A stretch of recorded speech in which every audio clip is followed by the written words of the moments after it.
ಯೋऽन्तಃ ಪ್ರವಿಶ್ಯ ಮಮ ವಾಚಮಿಮಾಂ ಪ್ರಸುಪ್ತಾಂ ಸಂಜೀವಯತ್ಯಖಿಲ ಶಕ್ತಿಧರಸ್ವಧಾಮ್ನಾ ಅನ್ಯಾಂಶ್ಚ ಹಸ್ತಚರಣಶ್ರವಣತ್ವಗಾದೀನ್ ಪ್ರಾಣಾನ್ನಮೋ ಭಗವತೆ ಪುರುಷಾಯ ತುಭ್ಯಂ ಭವದವೋಷ್ಣೇನ ತಾತಪ್ಯಮಾನಾನ್ ಭುವಿ ಪರಂ ನಾಥಮಪ್ರೇಕ್ಷಮಾಣಾನ್ ಭುವನಮಾನ್ಯೇನ ಚ ಅನ್ಯೇನ ದೋಷ್ಣಾ ಭವತು ಭೀರ್ಮಾ ಇತಿ ನಃ ಸಾಂತ್ವಯಂತಂ ಪ್ರಣತವಾನ್ ಪ್ರಾಣಿನಾಂ ಪ್ರಾಣಭೂತಂ ಪ್ರಣತಿಭಿಃ ಪ್ರೀಣಯೇ ಪೂರ್ಣಬೋಧಂ ತಪೋ ವಿದ್ಯಾ ವಿರಕ್ತ್ಯಾದಿ ಸದ್ಗುಣೌಘಾಕರಾನಹಂ ವಾದಿರಾಜಗುರೂನ್ ವಂದೇ ಹಯಗ್ರೀವಪದಾಶ್ರಯಾನ್ ಮೂಕೋಪಿ ಯತ್ಪ್ರಸಾದೇನ ಮುಕುಂದಶಯನಾಯತೆ ರಾಜರಾಜಾಯತೆ ರಿಕ್ತೋ ರಾಘವೇಂದ್ರಂ ತಮಾಶ್ರಯೇ ಅನವದ್ಯಾತ್ಮಚಾರಿತ್ರಂ ವಾದಿಕದ್ಯೋತಭಾಸ್ಕರಂ ವಿದ್ಯಾಮಾನ್ಯಗುರುಂ ವಂದೇ ವಿದ್ಯಾವಿದ್ಯೋತಭಾಸ್ವರಂ ತಪಸ್ವಾಧ್ಯಾಯ ಶುಶ್ರೂಷಾ ಕೃಷ್ಣಪೂಜಾರತಂ ಮುನಿಂ ವಿಶ್ವೇಶಮಿಷ್ಟದಂ ವಂದೇ ಪರಿವ್ರಾಟ್ ಚಕ್ರವರ್ತಿನಂ ಜನ್ಮಾದ್ಯಸ್ಯ ಯತೋನ್ವಯಾದಿತರತಶ್ಚಾರ್ತೇಷ್ವಭಿಜ್ಞಸ್ವರಾಟ್ ತೇನೇ ಬ್ರಹ್ಮ ಹೃದಯ ಆದಿಕವಯೇ ಮುಹ್ಯಂತಿ ಯಂ ಸೂರಯಃ ತೇಜೋ ವಾರಿ ಮೃದಾಂ ಯಥಾ ವಿನಿಮಯೋ ಯತ್ರ ತ್ರಿಸರ್ಗೋ ಮೃಷಾ ಧಾಮ್ನಾ ಸ್ವೇನ ಸದಾ ನಿರಸ್ತಕುಹಕಂ ಸತ್ಯಂ ಪರಂ ಧೀಮಹಿ ಯಂ ಪ್ರವ್ರಜಂತಮನುಪೇತಮಪೇತಕೃತ್ಯಂ ದ್ವೈಪಾಯನೋ ವಿರಹ ಕಾತರ ಆಜುಹಾವ ಪುತ್ರೇತಿ ತನ್ಮಯತಯಾ ತರವೋಪಿ ನೇದುಃ ತಂ ಸರ್ವಭೂತಹೃದಯಂ ಮುನಿಮಾನತೋಸ್ಮಿ ನಿಗಮಕಲ್ಪತರೋರ್ಗಲಿತಂ ಫಲಂ ಶುಕಮುಖಾದಮೃತದ್ರವಸಂಯುತಂ ಪಿಬತ ಭಾಗವತಂ ರಸಮಾಲಯಂ ಮುಹುರಹೋ ರಸಿಕಾ ಭುವಿ ಭಾವುಕಾಃ ಹರಿಕಥಾಮೃತ ಸಾರ ಗುರುಗಳ ಕರುಣದಿಂದಾಪನಿತು ಪೇಳುವೆ ಪರಮ ಭಗವದ್ಭಕ್ತರಿದನಾದರದಿ ಕೇಳುವುದು. ಶ್ರೀ ಗುರುಭ್ಯೋ ನಮಃ. ಹರಿ ಓಂ ಹರಿ ಓಂ ಹರಿ ಓಂ. ಆರಂಭದಲ್ಲಿ ಹರಿವಾಯು ಗುರುಗಳನ್ನು ಭಕ್ತಿಪೂರ್ವಕವಾಗಿ ನಮಸ್ಕರಿಸಿ ಕ್ಷೇತ್ರ ಸ್ವಾಮಿ ಶ್ರೀನಿವಾಸ ದೇವರನ್ನು ವರಾಹದೇವರನ್ನು ನಮಸ್ಕರಿಸಿ ಇಂದಿನಿಂದ ಸಪ್ತಾಹಗಳ ಕಾಲ ನಡೆಯುವ ಭಾಗವತ ಜ್ಞಾನ ಯಜ್ಞ ನಿರ್ವಿಘ್ನವಾಗಿ ನಡೆಯಲಿ ಅಂತ ವಿಘ್ನೇಶ್ವರಾಂತರ್ಗತ ಭಾರತೀ ರಮಣ ಮುಖ್ಯ ಪ್ರಾಣಾಂತರ್ಗತ ವಿಶ್ವಂಭರ ರೂಪಿ ಪರಮಾತ್ಮ ಅಭಿನ್ನನಾದ ಲಕ್ಷ್ಮೀ ನರಸಿಂಹದೇವರಲ್ಲಿ ಪ್ರಾರ್ಥನೆಯನ್ನು ಸಲ್ಲಿಸಿ ಶ್ರೀಮದ್ ಭಾಗವತದ ದಶಮಸ್ಕಂದದ ಅನುವಾದವನ್ನು ಆರಂಭ ಮಾಡುತ್ತಾ ಇದ್ದೇನೆ. ಇನ್ನು ಮತ್ತೆ ನಾನು ಭಾಗವತ ಅದರ ಮಹಿಮೆ ಅದು ಇದು ಅಂತ ನಾನು ಈಗಾಗಲೇ ಬೇಕಾದಷ್ಟು ಕೇಳಿಬಿಟ್ಟಿದ್ದೀರಿ. ಅದರಿಂದ ನೇರ ವಿಷಯಕ್ಕೆ ನಾನು ಪ್ರವೇಶ ಮಾಡುತ್ತೇನೆ. ಕಥಿತೋ ವಂಶ ವಿಸ್ತಾರಃ ಭವತಾ ಸೋಮ ಸೂರ್ಯಯೋಃ ರಾಜ್ಞಾಂಚೋಭಯ ವಂಶ್ಯಾನಾಂ ಚರಿತಂ ಪರಮಾದ್ಭುತಂ. 9ನೇ ಸ್ಕಂದವನ್ನು ಕೇಳಿದ ಮೇಲೆ 9ನೇ ಸ್ಕಂದದಲ್ಲಿ ಬಂದದ್ದು ಸೂರ್ಯವಂಶ ಮತ್ತು ಚಂದ್ರವಂಶ, ಋಷಿವಂಶ ಇವುಗಳೆಲ್ಲ ಅಲ್ಲಿ ನಿರೂಪಿತವಾಗಿದ್ದಾರೆ. ಈ ಎಲ್ಲ ವಿಷಯಗಳನ್ನು ಕೂಡ ಅಲ್ಲಿ ಹೇಳಿದ ಮೇಲೆ ಪರೀಕ್ಷಿನ್ ಮಹಾರಾಜರು ಕೇಳುತ್ತಾರೆ, ಸ್ವಾಮಿ ಕಥಿತೋ ವಂಶ ವಿಸ್ತಾರ ಭವತಾ ಸೋಮಸೂರ್ಯಯೋ. ಸೋಮ ಮತ್ತು ಸೂರ್ಯ, ಚಂದ್ರ ಮತ್ತು ಸೂರ್ಯ ಇಬ್ಬರ ವಂಶದ ಬಗ್ಗೆ ವಿಸ್ತಾರವಾಗಿ ನಿರೂಪಣೆ ಮಾಡಿದ್ರಿ. ಈಗ ರಾಜ್ಞಾಂಚೋಭಯ ವಂಶ್ಯಾನಾಂ ಚರಿತಂ ಪರಮಾದ್ಭುತಂ. ಈಗ ನನಗೆ ಅದರಲ್ಲಿ ವಿಶೇಷವಾಗಿ ಅವರ ಚರಿತ್ರೆ ಪರಮಾದ್ಭುತ ಅಂತ ಕರೆಸಿಕೊಂಡದ್ದೇ ಒಬ್ಬ ವ್ಯಕ್ತಿಯಿಂದ. ಅದರಲ್ಲೂ ಯಾರದ್ದು? ಯದೋಶ್ಚ ಧರ್ಮಶೀಲಸ್ಯ ನಿತರಾಂ ಮುನಿಸತ್ತಮ ತತ್ರ ಅಂಶೇನಾವತೀರ್ಣಸ್ಯ ವಿಷ್ಣೋರ್ವೀರ್ಯಾಣಿ ಶಂಸನಃ. ಯದುವಂಶದಲ್ಲಿ, ಅದರಲ್ಲಿ ವಿಶೇಷವಾಗಿ ಭಗವಂತ ಚಂದ್ರವಂಶದಲ್ಲಿ ಯದುವಂಶ. ಆ ಯದುವಂಶದಲ್ಲಿ ಅಂದರೆ ಚಂದ್ರನ ವಂಶ ಬೆಳೀತಾ ಬಂದಾಗೇನೆ ಚಂದ್ರ ಪುರೂರವ, ಬುಧ ಪುರೂರವ ಹೀಗೆ ಬೆಳೀತಾ ಅದೇ ವಂಶದಲ್ಲಿ ಯಯಾತಿ ಅಂತ ರಾಜ, ಅವನಿಗಿಬ್ಬರು ಹೆಂಡಂದ್ರು ದೇವಯಾನಿ ಶರ್ಮಿಷ್ಠೆ ಅಂತ. ಅದರಲ್ಲಿ ದೇವಯಾನಿ ಏನಿದ್ದಾಳೆ ಅವಳಲ್ಲಿ ಇಬ್ಬರು ಮಕ್ಕಳು ಹುಟ್ಟಿದ್ರು. ಯದುಂಚ ತುರ್ವಸುಂಚೈವ ದೇವಯಾನಿ ವ್ಯಜಾಯತ. ಯದು ಮತ್ತು ತುರ್ವಸು ಅಂತ ಇಬ್ಬರು ಮಕ್ಕಳು ಹುಟ್ಟಿದ್ರು. ಇನ್ನು ದೃಹ್ಯುಂಚ ಅನುಂಚ ಪೂರುಂಚ, ದೃಹ್ಯು ಅನು ಮತ್ತು ಪೂರು ಅಂತ 3 ಜನ ಮಕ್ಕಳು ಶರ್ಮಿಷ್ಠೆಯಲ್ಲಿ ಹುಟ್ಟುತ್ತಾರೆ. ಅದರಲ್ಲಿ ಪೂರು ಅಂತೇನಿದ್ದಾನೆ ಅವನಿಂದ ವಂಶ ಬೆಳೀತದೆ. ಆ ವಂಶದಲ್ಲೇ ಒಬ್ಬ ಕುರು ಅಂತ ಇದ್ದಾನೆ. ಕುರುರಾಜನ ವಂಶ ಬೆಳೆದು ಕೌರವರು ಪಾಂಡವರು ಇವರೆಲ್ಲ ಅಲ್ಲಿ ಬಂದದ್ದು. ಇನ್ನೊಂದು ದೇವಯಾನಿಯಲ್ಲಿ ಹುಟ್ಟಿದ ಕೂಸು ಯದು. ಆ ಯದು ಏನಿದ್ದಾನಲ್ಲ ಆ ವಂಶದಲ್ಲಿ ಬೆಳೆದು ಬಂದಾಗ ಅಲ್ಲಿ ವಸುದೇವ ಅಂತ ಒಬ್ಬ ರಾಜ ಬರ್ತಾನೆ. ಶೂರರಾಜ, ಶೂರನ ಮಗ ವಸುದೇವ, ವಸುದೇವನ ಮಗನೇ ಭಗವಂತನಾಗಿ ಅವತಾರ ಮಾಡ್ತಾನೆ ಕೃಷ್ಣನಾಗಿ. ಇದು ಯದುವಿನಿಂದ ಬಂದ ವಂಶ, ಆದ್ರಿಂದ ಯಾದವ ವಂಶ ಅಂತ ಕರೀತಾರೆ. ಹೀಗೆ ಅದರಲ್ಲಿ ಯದೋಶ್ಚ ಧರ್ಮಶೀಲಸ್ಯ ಅಂತ ಯದುವಿನ ವಂಶದಲ್ಲಿ ತತ್ರ ಅಂಶೇನ ಅವತೀರ್ಣಸ್ಯ, ಅಲ್ಲಿ ಭಗವಂತ ಅವತಾರ ಮಾಡಿದ್ದಾನೆ. ವಿಷ್ಣುವಿನ ಅವತಾರ ಎನ್ನುವಂತಹದ್ದಾಗಿದೆ. ಅದರ ಬಗ್ಗೆ ನನಗೆ ವರ್ಣನೆ ಮಾಡ್ರಿ, ಆ ವಿಷ್ಣುವಿನ ಅವತಾರದ ಬಗ್ಗೆ ಕೇಳಬೇಕು ಅಂತ ನನಗೆ ಅಪೇಕ್ಷೆ ಇದೆ ಅಂತ ಅದನ್ನು ಹೇಳಿದಾಗ ಅವನೇ ಮುಂದುವರಿಸಿ ಹೇಳುತ್ತಾನೆ. ಎಂಥವನು ಭಗವಂತ? ಪಿತಾಮಹಾಮೇ ಸಮರೇ ಮರಂಜಯೈಃ ದೇವವ್ರತಾದ್ಯಾತಿರತೈಸ್ತಿಮಿಂಗಿಲೈಃ ದುರತ್ಯಯಂ ಕೌರವ ಸೈನ್ಯ ಸಾಗರಂ ಕೃತ್ವಾತರನ್ ವತ್ಸಪದಂ ಸ್ಮಯತ್ಲವಾಹ. ಎಂಥ ಅದ್ಭುತವಾಗಿ ಹೇಳ್ತಾನೆ ಪರೀಕ್ಷಿತ್. ಅದರಲ್ಲೂ ಯಾರ ಕಥೆ ಕೇಳಬೇಕು ಅಂತಿದ್ದೇನೆ ಅಂದರೆ ನಾನು ಪಿತಾಮಹಾಮೇ ಸಮರೇ ಅಮರಂಜಯೈಹಿ, ನನ್ನ ಪಿತಾಮಹರು ಧರ್ಮರಾಜ, ಅರ್ಜುನ, ಭೀಮಸೇನ, ನಕುಲ ಸಹದೇವರೆಲ್ಲ ಏನಿದ್ದಾರೆ ಇವರೆಲ್ಲರೂ ಕೂಡ ಸಮರೇ ಯುದ್ಧದಲ್ಲಿ ಅಮರಂಜಯೈಹಿ, ಯಾರು ಸಾಯುವುದಿಲ್ಲ, ಅಷ್ಟು ಸುಲಭದಲ್ಲಿ ಸಾಯುವುದಿಲ್ಲ ಅಂತ ಅಮರ ವ್ಯಕ್ತಿಗಳು ದ್ರೋಣಾಚಾರ್ಯರು, ಭೀಷ್ಮಾಚಾರ್ಯರು, ಇಂತಿಂತ ಯಾರ್ಯಾರವರು ದೇವವ್ರತಾದ್ಯಾತಿರತೈಸ್ತಿಮಿಂಗಿಲೈಹಿ. ದೇವವ್ರತಾದ್ಯಾಹ, ದೇವವ್ರತ ಮೊದಲಾದವರೆಲ್ಲ ಇದ್ದಾರೆ. ದೇವವ್ರತ ಅಂದ್ರೆ ಯಾರು?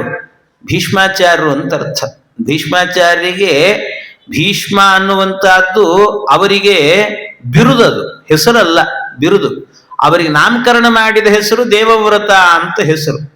ದೇವವ್ರತ ಅಂತ ನಾಮಕರಣ ಯಾಕೆ ಮಾಡಿದ್ರು ಅಂದ್ರೆ ದೇವವ್ರತ ನೋಡಿ, ಇದಕ್ಕೆ ಸತ್ಯಧರ್ಮ ತೀರ್ಥ ಶ್ರೀಪಾದರು ಅದಕ್ಕೆ ಅರ್ಥ ಬರೀತಾರೆ. ಬಹಳ ಸುಂದರವಾದ ಅರ್ಥ ಅವ್ರು ಹೇಳೋದು.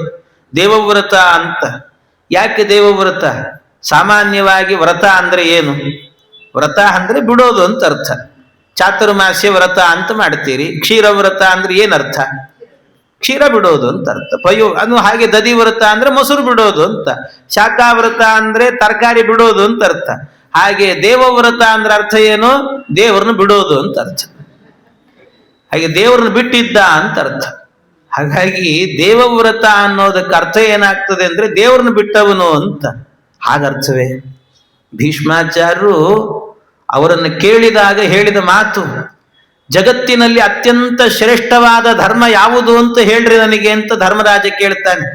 ಕೋ ಧರ್ಮ ಸರ್ವ ಧರ್ಮಾಣಾಂ ಭವತಃ ಪರಮೋ ಮತಃ ಕಿಂ ಜಪನ್ ಮುಚ್ಯತೆ ಜಂತು ಜನ್ಮ ಸಂಸಾರ ಬಂಧನಾತ್. ಆಗ ಮೊಟ್ಟ ಮೊದಲಿಗೆ ಹೇಳಿದ ಮಾತೇನು ಅಂದ್ರೆ, ಜಗತ್ಪ್ರಭುಂ ದೇವದೇವಂ ಅನಂತಂ ಪುರುಷೋತ್ತಮಂ ಸ್ತುವನ್ ನಾಮ ಸಹಸ್ರೇಣ ಪುರುಷ ಶತತೋತ್ತಿತಃ. ಎಂಥ ಅದ್ಭುತವಾದ ಮಾತು! ಅದು ಸಹಸ್ರನಾಮದಿಂದ, ವಿಷ್ಣು ಸಹಸ್ರನಾಮದಿಂದ ಭಗವಂತನನ್ನ ಅರ್ಚನೆ ಮಾಡೋದು, ಹಾಡೋದು ಇದೆಯಲ್ಲ, ಇದಕ್ಕಿಂತಲೂ ಶ್ರೇಷ್ಠವಾದ ಧರ್ಮ ಜಗತ್ತಿನಲ್ಲಿ ಇಲ್ಲ ಅಂತ ಅಷ್ಟು ದೇವರ ಬಗ್ಗೆ ವಿಶ್ವಾಸ ಇಟ್ಟಂತ ಒಬ್ಬ ವ್ಯಕ್ತಿ ದೇವವ್ರತ ಅಂದ್ರೆ ಹೇಗಾಗ್ತದೆ ಹೇಳಿ? ದೇವರನ್ನ ಬಿಟ್ಟವನು ಅಂತ ಹೇಗೆ ಹೇಳಬೇಕು ಅದನ್ನ? ಅದಕ್ಕೆ ಸತ್ಯಧರ್ಮ ತೀರ್ಥ ಶ್ರೀಪಾದರು ಬರೀತಾರೆ, ದೇವವ್ರತ ಅಂದ್ರೆ ನಿಮ್ಮ ಚಾತುರ್ಮಾಸ್ಯ ವ್ರತ ಇದ್ದ ಹಾಗೆ ನೀವು ಯಾವುದೋ ಶಾಖಾ ವ್ರತ ಅಂತ ತಿಳ್ಕೊಂಡ್ಬಿಡ್ಬೇಡ್ರಿ, ತರಕಾರಿ ಬಿಟ್ಟು ವ್ರತ, ದೇವ್ರು ಬಿಟ್ಟು ವ್ರತ ಅಂತ ಅನ್ಕೊಂಡ್ಬಿಡ್ಬೇಡ್ರಿ. ದೇವವ್ರತ ಅನ್ನೋದಕ್ಕೆ ಬೇರೆನೇ ಅರ್ಥ ಅಂತ ಹೇಳ್ತಾರೆ. ವ್ರತ ಅಂದ್ರೆ ಬಿಡೋದಂತಲೇ ಅರ್ಥ, ಆದ್ರೆ ದೇವ ಅಂದ್ರೆ ದೇವರು ಅಂತ ಅರ್ಥ ಅಲ್ಲ ಇಲ್ಲಿ. ಮತ್ತೇನು ಅಂದ್ರೆ, ದೇವ ಅನ್ನೋ ಶಬ್ದಕ್ಕೆ ದಿವು ಕ್ರೀಡಾಯಾಮ್ ಅಂತ ಹೇಳ್ತಾರೆ. ದಿವು ಕ್ರೀಡಾಯಾಮ್ ಅಂತ. ಕ್ರೀಡಾ, ದೇವ ಅಂದ್ರೆ ಕ್ರೀಡೆಯನ್ನ ಮಾಡೋದು ಅಂತ ಅರ್ಥ. ಈ ವ್ಯಕ್ತಿ ಮೊದಲೇ ಗೊತ್ತಿತ್ತಂತ ಅವರ ಅಪ್ಪನಿಗೆ, ಈ ವ್ಯಕ್ತಿ ಏನಿದ್ದಾನೆ, ಹುಟ್ಟಿದ ವ್ಯಕ್ತಿ, ಇವನು ಮುಂದೆ ತನ್ನ ಜೀವನದಲ್ಲಿ ಹೆಣ್ಣಿನ ಜೊತೆಗೆ ರತಿ ಕ್ರೀಡೆಯನ್ನೇ ಮಾಡೋದಿಲ್ಲ ಇವನು ಅಂತ ತಿಳಿದು ದೇವ ವ್ರತ ಕ್ರೀಡೆಯನ್ನ ಅಂದ್ರೆ ಹೆಣ್ಣಿನ ಕ್ರೀಡೆಯನ್ನ ವ್ರತ ಬಿಟ್ಟವನು ಅನ್ನುವ ಅರ್ಥದಲ್ಲಿ ಅವನಿಗೆ ದೇವವ್ರತ ಅಂತ ಹೆಸರಿಟ್ಟಿದ್ರು ಅಂತ ಹೀಗರ್ಥ ಮಾಡ್ಕೊಳ್ಬೇಕು ಅಂತ ಇದನ್ನು ಸತ್ಯಧರ್ಮ ತೀರ್ಥರು ಎತ್ತಿ ಹೇಳುತ್ತಾರೆ ಇದನ್ನು ಈ ರೀತಿ. ಹಾಗಾಗಿ ದೇವವ್ರತಾದ್ಯಾತಿರತೈಸ್ತಿಮಿಂಗಿಲೈ, ಇಂಥ ಅತಿರತರು ತಿಮಿಂಗಿಲಗಳೆಲ್ಲವೂ ಕೂಡ ಒಂದೊಂದು ಕೂಡ ಎಂತಿಂತ ತಿಮಿಂಗಿಲ ಅಂತೀರಿ. ತಿಮಿಂಗಿಲ ಅಂದ್ರೇನು? ತಿಮಿಂಗಿಲವೂ ಹೌದು, ತಿಮಿಂಗಿಲ ಗಿಲ ಹೌದು, ತಿಮಿಂಗಿಲ ಗಿಲಗಿಲ ಹೌದು ಅಂತ ಹೇಳ್ತಾರೆ. ಯಾಕೆಂದ್ರೆ ಈ ಸಾಗರ ಇರ್ತದಲ್ಲ, ಸಮುದ್ರ, ಸಮುದ್ರದಲ್ಲಿ ಏನೆಲ್ಲ ಪ್ರಾಣಿಗಳಿದ್ದಾವೆ ಅಂತ ಇವತ್ತಿನ ತನಕ ವಿಜ್ಞಾನಿಗಳಿಗೂ ಸಿಕ್ಕಿಲ್ಲಂತೆ. ಅಷ್ಟು ಪ್ರಾಣಿಗಳಿದ್ದಾವೆ ಆ ಸಮುದ್ರದಲ್ಲಿ. ತಿಮಿಂಗಿಲ ಅಂತ ಒಂದಿದೆ, ಎಲ್ಲರನ್ನೂ ನುಂಗಿ ಹಾಕ್ತದಂಥದ್ದು. ನಿಮಗೆ ಗೊತ್ತಿಲ್ಲ ಇನ್ನೊಂದು ವಿಷಯ ಏನು ಅಂದ್ರೆ, ಆ ತಿಮಿಂಗಿಲವನ್ನು ನುಂಗುವ ಒಂದು ಪ್ರಾಣಿ ಇದೆ ಅಂತೆ. ಅದಕ್ಕೇನ್ ಹೆಸರು ಅಂದ್ರೆ ತಿಮಿಂಗಿಲ ಗಿಲ ಅಂತ ಹೆಸರಂತ ಅದಕ್ಕೆ. ಆ ಗಿಲ ಇದೆಯಲ್ಲ, ಅದನ್ನು ನುಂಗೋದು ಒಂದು ಪ್ರಾಣಿ ಇದೆ ಅಂತೆ. ಅದಕ್ಕೇನ್ ಹೆಸರು ಅಂದ್ರೆ ತಿಮಿಂಗಿಲ ಗಿಲ ಗಿಲ ಅಂತ ಹೆಸರಂತ ಅದಕ್ಕೆ. ಅದಕ್ಕೆ ಒಬ್ಬ ಕವಿ ಹೇಳ್ತಾನೆ ಅದನ್ನ, ಈ ಸಾಗರದಲ್ಲಿ ಸಮುದ್ರದಲ್ಲಿ ಆಗಬೇಕಾದ ತಿಮಿಂಗಿಲ ಗಿಲೋಪ್ಯಸ್ತಿ ತದ್ಗಿಲೋಪ್ಯಸ್ತಿ ಸಾಗರೇ ಅಂತ ಹೇಳ್ತಾನೆ. ಅದರಲ್ಲಿ ಎಲ್ಲಾ ಗಿಲಗಳು ಇದ್ದಾವಂತೆ. ಹಾಗೆ ಎಲ್ಲರನ್ನೂ ನುಂಗುವ ಸಾಮರ್ಥ್ಯ ಇರುವಂತ ದ್ರೋಣರು, ಭೀಷ್ಮರು, ಇವರೆಲ್ಲ ಇದ್ದಾಗಲೂ ಕೂಡ ದುರತ್ಯಯಂ ಕೌರವ ಸೈನ್ಯ ಸಾಗರಂ, ಅಂಥ ಸಾಗರ ಅದು ಕೌರವ ಸೈನ್ಯ ಎನ್ನುವಂತಹದ್ದು. ಅದನ್ನ, ಆ ಸಾಗರವನ್ನು ಕೂಡ ನಮ್ಮ ಅಜ್ಜಂದ್ರೆಲ್ಲರೂ ಕೂಡ ಸಾಮಾನ್ಯವಾಗಿ ದಾರಿಯಲ್ಲಿ ಹೋಗುವಾಗ ಒಂದು ಕರು ಇರ್ತದಲ್ಲ, ಕರು, ಸಣ್ಣ ಕರು ಓಡಾಡಬೇಕಾದ್ರೆ ಮಳೆ ಬಂದಿರ್ತದಂತ ಇಟ್ಕೊಳ್ಳಿ. ಮಳೆ ಬಂದಾಗ ಅದು ಹೆಜ್ಜೆ ಇಟ್ರೆ ಅಲ್ಲೊಂದು ಸಣ್ಣ ಹಳ್ಳ ಆಗ್ತದೆ. ಕರುವಿನ ಪಾದದ ಹೆಜ್ಜೆ ಎಷ್ಟಿರ್ತದೆ ಅದೊಂದು ಸಣ್ಣ ಹಳ್ಳ ಆಗ್ತದೆ. ಆ ಹಳ್ಳ ಆದಾಗ ಸಣ್ಣ ಹಳ್ಳದಲ್ಲಿ, ಆ ಪಾದದ ಗುರುತಿನ ಹಳ್ಳದಲ್ಲಿ ನೀರು ನಿಂತುಕೊಳ್ಳುತ್ತದೆ. ಅದನ್ನ ದಾಟಬೇಕು ಅಂದ್ರೆ ಕಷ್ಟ ಆಗ್ತದೆ ನಮಗೆ, ಏನಿಲ್ಲ. ಆ ರೀತಿಯಲ್ಲಿ ಕೌರವ ಸೈನ್ಯ ಸಾಗರವನ್ನ ನಮ್ಮ ಅಜ್ಜಂದ್ರು ಸಣ್ಣ ಕರುವಿನ ಹೆಜ್ಜೆ ಇರ್ತದಲ್ಲ, ಅದರಲ್ಲಿ ನಿಂತ ನೀರನ್ನ ದಾಟಿದ್ರೆ ಹೇಗಾಗ್ತದೋ ಹಾಗೆ ದಾಟಿಬಿಟ್ರಲ್ಲ, ಯಾರ ಅನುಗ್ರಹದಿಂದ ಅವನ ಕಥೆಯನ್ನು ನನಗೆ ಹೇಳು ಅಂತ. ದುರತ್ಯಯಂ ಕೌರವ ಸೈನ್ಯ ಸಾಗರಂ ಕೃತ್ವಾತರನ್ ವತ್ಸಪದಂ, ವತ್ಸಪದ, ವತ್ಸ ಅಂದ್ರೆ ಕರು ಅಂತ, ವತ್ಸಪದಂ ಸ್ಮಯತ್ಲವಾಹ, ಇದನ್ನ ದಾಟಿದ್ರಲ್ಲ ಅದನ್ನ ಹೇಳಿ ನಮಗೆ ಅಂತ ಈ ರೀತಿಯಲ್ಲಿ ಕೃಷ್ಣನ ಆ ಶುಕಾಚಾರ್ಯರನ್ನ ಕೇಳ್ತಾರೆ. ಅಷ್ಟೇ ಅಲ್ಲ, ಇನ್ನು ನಮ್ಮ ಅಜ್ಜಂದರು ಮಾತ್ರ ಅಲ್ಲ, ಇವತ್ತು ನಾನು ಬದುಕಿ ಇವತ್ತು ನಿಮ್ಮ ಇದರಲ್ಲಿ ಕೂತ್ಕೊಂಡು ಭಾಗವತ ಕೇಳ್ತಾ ಇದ್ದೇನೆ ಅಂತಂದ್ರೆ ಗರ್ಭದಲ್ಲಿರುವಾಗಲೇ ನನ್ನ ರಕ್ಷಣೆ ಮಾಡಿದಂತ ಮಹಾತ್ಮ ಆ ಭಗವಂತ ಕೃಷ್ಣ. ದ್ರೌಣ್ಯಸ್ತ್ರ ವಿಪ್ಲುಷ್ಟಮಿದಂ ಮದಂಗಂ ಸಂತಾನ ಬೀಜಂ ಕುರು ಪಾಂಡವಾನಾಂ ಜುಗೋಪ ಕುಕ್ಷಿಂಗತ ಆತ್ತ ಚಕ್ರಃ ಮಾತುಶ್ಚ ಮೇಯ ಶರಣಂ ಗತಾಯಾಃ. ದ್ರೌಣ್ಯಸ್ತ್ರ ವಿಪ್ಲುಷ್ಟಮಿದಂ ಮದಂಗಂ, ನನ್ನ ಈ ದೇಹಕ್ಕೆ ದ್ರೌಣಿ ಅಂದ್ರೆ ದ್ರೋಣಾಚಾರ್ಯರ ಮಕ್ಕಳು ಅಶ್ವತ್ಥಾಮಾಚಾರ್ಯರು ಬಿಟ್ಟ ಬಾಣದಿಂದಾಗಿ ಪ್ರಾಣವೇ ಹೋಗಿತ್ತು. ಅಂಥ ಕಾಲದಲ್ಲೂ ನಮ್ಮಮ್ಮ ಕೇಳಿಕೊಂಡದ್ದಕ್ಕೆ ನನಗೆ ಜೀವ ಕೊಟ್ಟು ಬದುಕಿಸಿದ್ದಾನಲ್ಲ ಭಗವಂತ, ಅವನ ಕಥೆಯನ್ನು ಹೇಳಿ ನನಗೆ. ಅವನ ಕತೆ ಹೇಳಿ ಅಂತ ಈ ರೀತಿಯಲ್ಲಿ ಕೇಳ್ತಾ ಮುಂದೆ ಮತ್ತೆ ಹೇಳ್ತಾನೆ, ಸರಿ ಅಲ್ಪ ಸ್ವಲ್ಪ ಅವನ ಕಥೆ ನಾನು ಕೇಳಿದ್ದೀನಿ ಎಂದ ಅವನು. ಅಲ್ಲಲ್ಲಿ ಯಾಕೆಂದ್ರೆ ಮೊದಲೇ ಬಂದು ಹೋಗಿದೆ ಎಷ್ಟೋ ಕಥೆ ಅವನದು ಕೃಷ್ಣನದ್ದು, ಆದ್ರಿಂದ ಅಲ್ಪ ಸ್ವಲ್ಪ ನಾನು ಕೇಳಿದ್ದೇನೆ. ಆದ್ರೆ ಭಗವಂತ ಅವತಾರ ಮಾಡಿದ್ನಲ್ಲ, ಅವತಾರ ಮಾಡಿದ್ದು ಸೆರೆಮನೆಯಲ್ಲಿ. ಯಾಕೆ ಸೆರೆಮನೆಯಲ್ಲಿ ಹುಟ್ಟಿದ್ನೋ ಏನು. ಅಷ್ಟೇ ಅಲ್ಲ, ಮತ್ತೆ ಹುಟ್ಟಿದಂತ ವ್ಯಕ್ತಿ ಅಲ್ಲಿಂದ ಏನ್ ಮಾಡಿದ ಅಂದ್ರೆ ಸೆರೆಮನೆಯಿಂದ ಮಥುರಾ ಪಟ್ಟಣದಿಂದ ಓಡಿ ಹೋದ ಅವನು ಭಗವಂತ. ಅಲ್ಲಿ ಇರ್ಲಿಲ್ಲ ಅವನು. ಯಾಕೆ? ಕಂಸನ ಕಂಡೇನಾದ್ರೂ ಹೆದರಿಕೆ ಆಗಿತ್ತಾ? ಅವನು ಕೊಂದು ಬಿಡ್ತಾನೆ ಅಂತ ಹೆದರಿಕೆನ ಏನಾದ್ರು ಅದಕ್ಕೆ ಹೋದ್ನ ಅವನು? ಕಸ್ಮಾನ್ ಮುಕುಂದೋ ಭಗವಾನ್ ಪಿತುರ್ಗೇಹಾತ್ ವ್ರಜಂಗತಃ ಕ್ವವಾಸಂ ಜ್ಞಾತಿ ವಿಸ್ಸಾರ್ಧಂ ಕೃತವಾನ್ ಸಾತ್ವತಾಂ ಪತಿ. ಇದನ್ನೆಲ್ಲ ಯಾಕೆ ಮಾಡದ ಪರಮಾತ್ಮ ಅಂತ ಇದ್ರ ಬಗ್ಗೆ ಹೇಳಿ ನನಗೆ. ವ್ರಜೇ ವಸನ್ ಕಿಮಕರೋನ್ ಮಧುಪುರ್ಯಾಂಚ ಕೇಶವಃ ಭ್ರಾತರಂ ಚಾವದೀತ್ ಕಂಸಂ ಮಾತುರದ್ದಾ ತದರ್ಹಣಂ. ತನ್ನ ಸೋದರ ಮಾವನನ್ನು ಕೂಡ ಕೊಂದು ಹಾಕಿಬಿಟ್ಟ ಭಗವಂತ. ಮತ್ತು ಯಾವಾಗ ನೋಡ್ಲಿ ಈ ಗೋವುಗಳ ಮಧ್ಯದಲ್ಲೇ ಇರ್ತಾ ಇದ್ನಲ್ಲ, ಯಾಕಾ ರೀತಿ ಇದ್ದ ಈ ಪರಮಾತ್ಮ? ದೇಹಂ ಮಾನುಷಮಾಶ್ರಿತ್ಯ ಕತಿ ವರ್ಷಾಣಿ ವೃಷ್ಣಿವಿಹಿ. ಈ ಮನುಷ್ಯ ದೇಹವನ್ನ ಪಡೆದುಕೊಂಡು ಭಗವಂತ ಈ ಭರತಖಂಡದಲ್ಲಿ ಎಷ್ಟು ದಿವಸ ಇದ್ದ, ಎಷ್ಟು ದಿವಸ ವಾಸ ಮಾಡಿದ ಇವನು. ಯದುಪುರಿಯಾಂ ಇಹಾವಾತ್ಸೀತ್ ಪತ್ನ್ಯ ಕತ್ಯಭವನ್ ವಿಭೋಹೋ. ಅವನಿಗೆ ಎಷ್ಟು ಜನ ಹೆಂಡಂದಿರು? ಅವನಿಗೇನು ಬಹಳ ಜನ ಅಂತ ಹೇಳ್ತಾರೆ, ಸರಿಯಾಗಿ ಕರಾರುವಾಕ್ಕಾಗಿ ನೀವು ಹೇಳ್ರಿ ಎಷ್ಟು ಜನ ಹೆಂಡಂದ್ರಿದ್ರು ಅವನಿಗೆ ಅಂತ.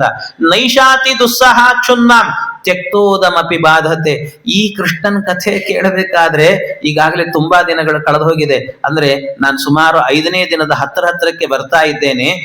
ಈಗ ಸುಮಾರು ಅಷ್ಟು ದಿವಸ ಉಪವಾಸ ಇದ್ದೀನಲ್ಲ, ಅದು ಹೊಟ್ಟೆ ಹಸಿವು ಕಾಯ್ಬೇಕಲ್ಲ, ಆದ್ರೆ ಹಸಿವೇ ಅನಿಸ್ತಾ ಇಲ್ಲ ನನಗೆ. ಯಾಕೆಂದ್ರೆ ಕೃಷ್ಣನ ಕಥೆ ಕೇಳಬೇಕು ಅನ್ನೋ ಹಸಿವಿನ ಮುಂದೆ ಈ ಹಸಿವು ಗೊತ್ತಾಗ್ತಾ ಇಲ್ಲ ನನಗೆ ಅಂತ ಹೇಳ್ತಾನೆ. ಆ ಕೃಷ್ಣನ ಕಥೆನೇ ಅಂತಹದ್ದು ಅಂತ. ಪಿಬಂತಂ ತ್ವನ್ಮುಖಾಂಬೋಜಾತು. ಅದರಲ್ಲೂ ಕೂಡ ಅಮೃತಕ್ಕಿಂತಲೂ ಕೂಡ ಅಮೃತ ಅಂತ ಕರೆಸಿ, ಅಮೃತಕ್ಕೆ ಅಮೃತವನ್ನ ಕೊಡುವಂತ ಏನು ಭಾಗವತಾಮೃತ ಇದೆ, ಅದನ್ನ ನಿಮ್ಮ ಮುಖದಿಂದ ಕೇಳುವಾಗ ಯಾವುದು ಬೇಕು ಅನಿಸ್ತಾ ಇಲ್ಲ ನನಗೆ. ಇದು ಒಂದು ಸಾಕು ಅನಿಸ್ತಾ ಇದೆ. ಅಂಥ ಆ ಭಗವಂತನ ಶ್ರುತಂ ಹರಿಕಥಾಮೃತಂ, ಈ ಹರಿಕಥಾಮೃತವನ್ನ ಕೇಳ್ತಾ ಇದ್ದೇನೆ, ಅದರಿಂದ ತೃಪ್ತನಾಗಿದ್ದೇನೆ ನಾನು, ಹೇಳಿ ನನಗೆ ಅಂತ ಕೇಳಿದಾಗ, ಏತನ್ನಿಶಮ್ಯ ಭೃಗುನಂದನ ಸಾಧುವಾದಂ ವಯಾಸಕಿಸ್ಸ ಭಗವಾನತ ವಿಷ್ಣುರಾತಂ ಪ್ರತ್ಯರ್ಚ ಕೃಷ್ಣ ಚರಿತಂ ಕಲಿಕಲ್ಮಶಗ್ನಂ ವ್ಯಾಹರ್ತುಮಾರಭತ ಭಾಗವತ ಪ್ರಧಾನ. ಇದನ್ನ ವೇದವ್ಯಾಸ ದೇವರೇ ಹೇಳಿಬಿಡ್ತಾರೆ, ಭಾಗವತ ಪ್ರಧಾನ ಅಂತ. ಭಾಗವತದಲ್ಲಿ ಒಂದು ಬೇರೆ ಬೇರೆ ಅರ್ಥ ಇದೆ, ಅಂತೂ ಭಾಗವತ ಪ್ರಧಾನ, ಶ್ರೀಮದ್ ಭಾಗವತ ಗ್ರಂಥದಲ್ಲಿ ಅತ್ಯಂತ ಪ್ರಧಾನವಾದಂತ ಘಟ್ಟ ಅಂತ ಹೇಳಿದ್ರೆ ಅದು ಕೃಷ್ಣಾವತಾರದ ಕಥೆ. ಆ ಕಥೆಯನ್ನ ಹೇಳಲಿಕ್ಕೆ ಆರಂಭ ಮಾಡಿದ್ರಂತೆ. ವ್ಯಾಹರ್ತು ಆರಭತ ಭಾಗವತ ಪ್ರಧಾನ, ಭಾಗವತ ಪ್ರಧಾನವಾದಂತ ಕಥೆಯನ್ನ ಹೇಳಿದ್ರು. ಯಾವಾಗ? ಎಂಥ ಕಥೆ ಅದು ಅಂದ್ರೆ ಕೃಷ್ಣನ ಕಥೆ ಅಂತ. ಎಂಥದ್ದು ಕೃಷ್ಣನ ಕಥೆ? ಪ್ರತ್ಯಚ್ಚ ಕೃಷ್ಣ ಚರಿತಂ ಕಲಿಕಲ್ಮಶಗ್ನಂ. ಅವನ ಕಥೆ ಕೇಳ್ತಾ ಇದ್ರೆ ಒಳಗೆ ಎಲ್ಲಾದ್ರೂ ಕಲಿ ಅವಿತು ಕೂತ್ಕೊಂಡಿದ್ದ ಅಂದ್ರೆ, ಅಯ್ಯೋ ನನ್ನಿಂದ ಇಲ್ಲಿ ಇರ್ಲಿಕ್ಕೆ ಆಗಲ್ಲಪ್ಪ, ನಾನು ಹೊರಗೆ ಹೋಗ್ಬಿಡ್ತೀನಿ ಅಂತ ಓಡೋಗ್ಬಿಡ್ತಾನಂತವನು. ಆ ಕಥೆ ಕೇಳಿದ್ರೆ ಅಂತಹದ್ದು ಅಂತ. ದೇವರ ಕಥೆನೇ ಅಂತಹದ್ದು. ಮುಂದೆ ಬರ್ತದೆ, ಗೋಪಿಯರೆಲ್ಲ ಸೇರ್ಕೊಂಡು ಹೇಳ್ತಾರೆ, ಕೃಷ್ಣ ನಮ್ಮ ಜೀವನದಲ್ಲಿ ನೀನ್ ಸಿಗಲಿಲ್ಲ ಅಂದ್ರೂ ಪರವಾಗಿಲ್ಲ, ನಿನ್ನ ಕಥೆ ಇಲ್ಲದ ಬದುಕು ಬೇಡ ನಮಗೆ ಅಂತ ಹೇಳ್ತಾರೆ. ನಿನ್ನ ಕಥೆ ಇಲ್ಲದ ಬದುಕು ಬೇಡ. ಯಾಕೆ ಅಂದ್ರೆ ಸಂಸಾರದ ಬೇಗುದಿಯಲ್ಲಿ ಬೆಂದ ನಮಗೆ ಒಂದಷ್ಟು ಏನಾದ್ರೂ ನಾವು ಬದುಕಬಹುದು ಅನ್ನುವ ಆಸೆ ಹುಟ್ಟಿಸುವಂತಹದ್ದು ಅಂದ್ರೆ ಅದು ನಿನ್ನ ಕಥೆ ಮಾತ್ರ ಕೃಷ್ಣ. ಅದನ್ನ ಕೇಳ್ಕೊಂಡು ಬದುಕ್ಬಿಡ್ತೀವೋ ಕೃಷ್ಣ, ನನಗಿನ್ನೇನು ಬೇಡ. ತವ ಕಥಾಮೃತಂ ತಪ್ತ ಜೀವನಂ ಕವಿ ಬಿರೀಡಿತಂ ಕಲ್ಮಶಾಪಹಂ.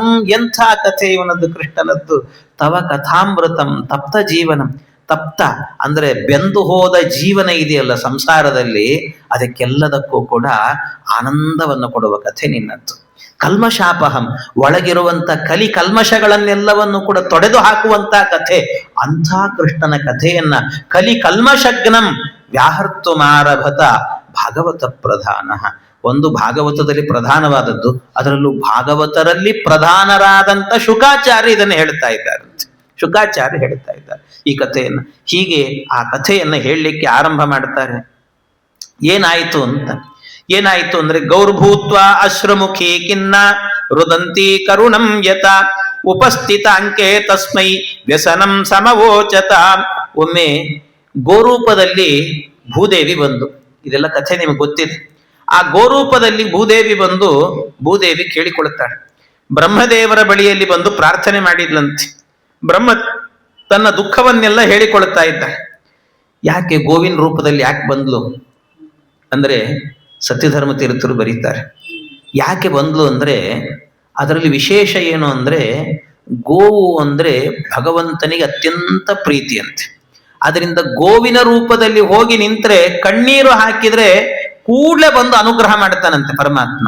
ಅದಕ್ಕೋಸ್ಕರವಾಗಿ ಅವನಿಗೆ ಹೇಳೋದೇ ಹಾಗೆ, ಗೋ ಬ್ರಾಹ್ಮಣ ಹಿತಾಯಚ ಅಂತ ಹೇಳ್ತಾರೆ ಪರಮಾತ್ಮನ.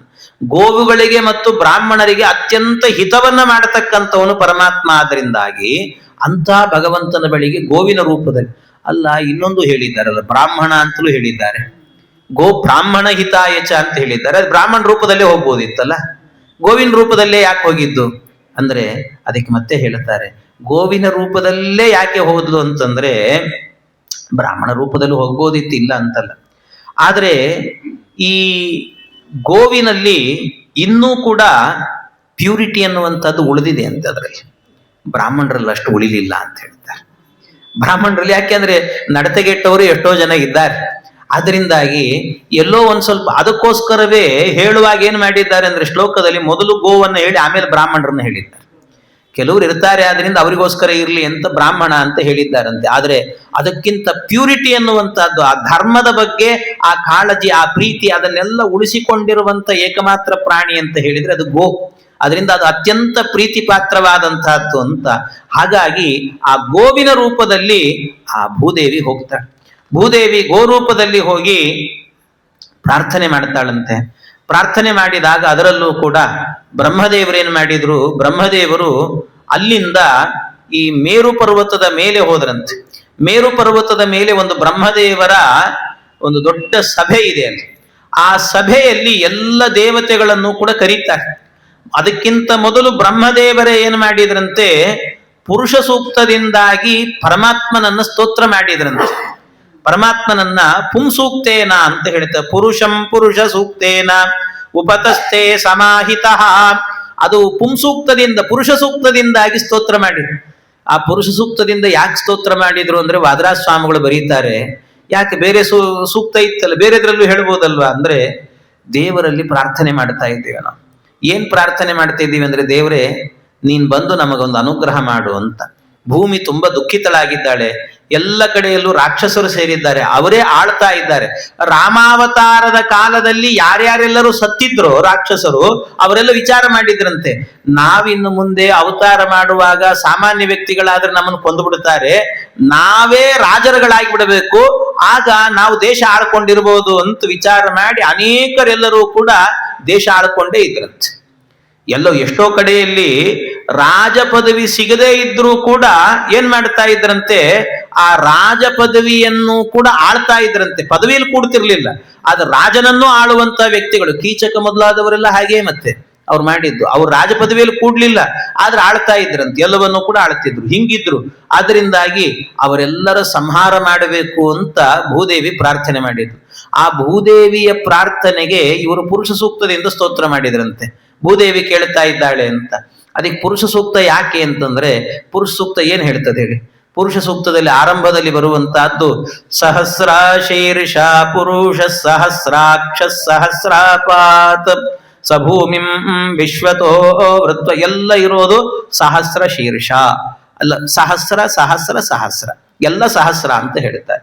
1000 ತಲೆಗಳಿದ್ದಾವೆ, 1000 ಕೈಗಳಿದ್ದಾವೆ, 1000 ದೇಹಗಳಿದ್ದಾವೆ. 1000 ಅನ್ನೋದಕ್ಕೆ ಅನಂತ ಅಂತ ಅರ್ಥ ಅದಕ್ಕೆ.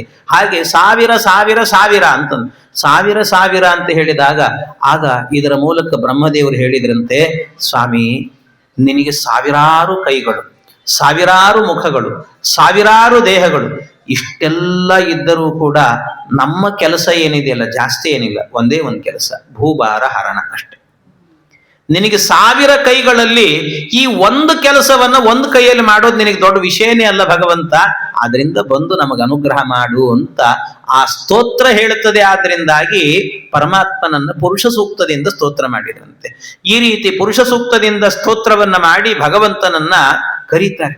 ಆ ಪರಮಾತ್ಮನನ್ನ ಕರೆದಾಗ ಆಯ್ತು ಬರ್ತೇನೆ ಅಂತ ಪರಮಾತ್ಮ ಏನ್ ಮಾಡ್ತಾನಂತೆ, ಆಕಾಶದಲ್ಲೇನೆ ಅದೃಶ್ಯನಾಗಿ ಪರಮಾತ್ಮ ಹೇಳಿದ್ನಂತೆ.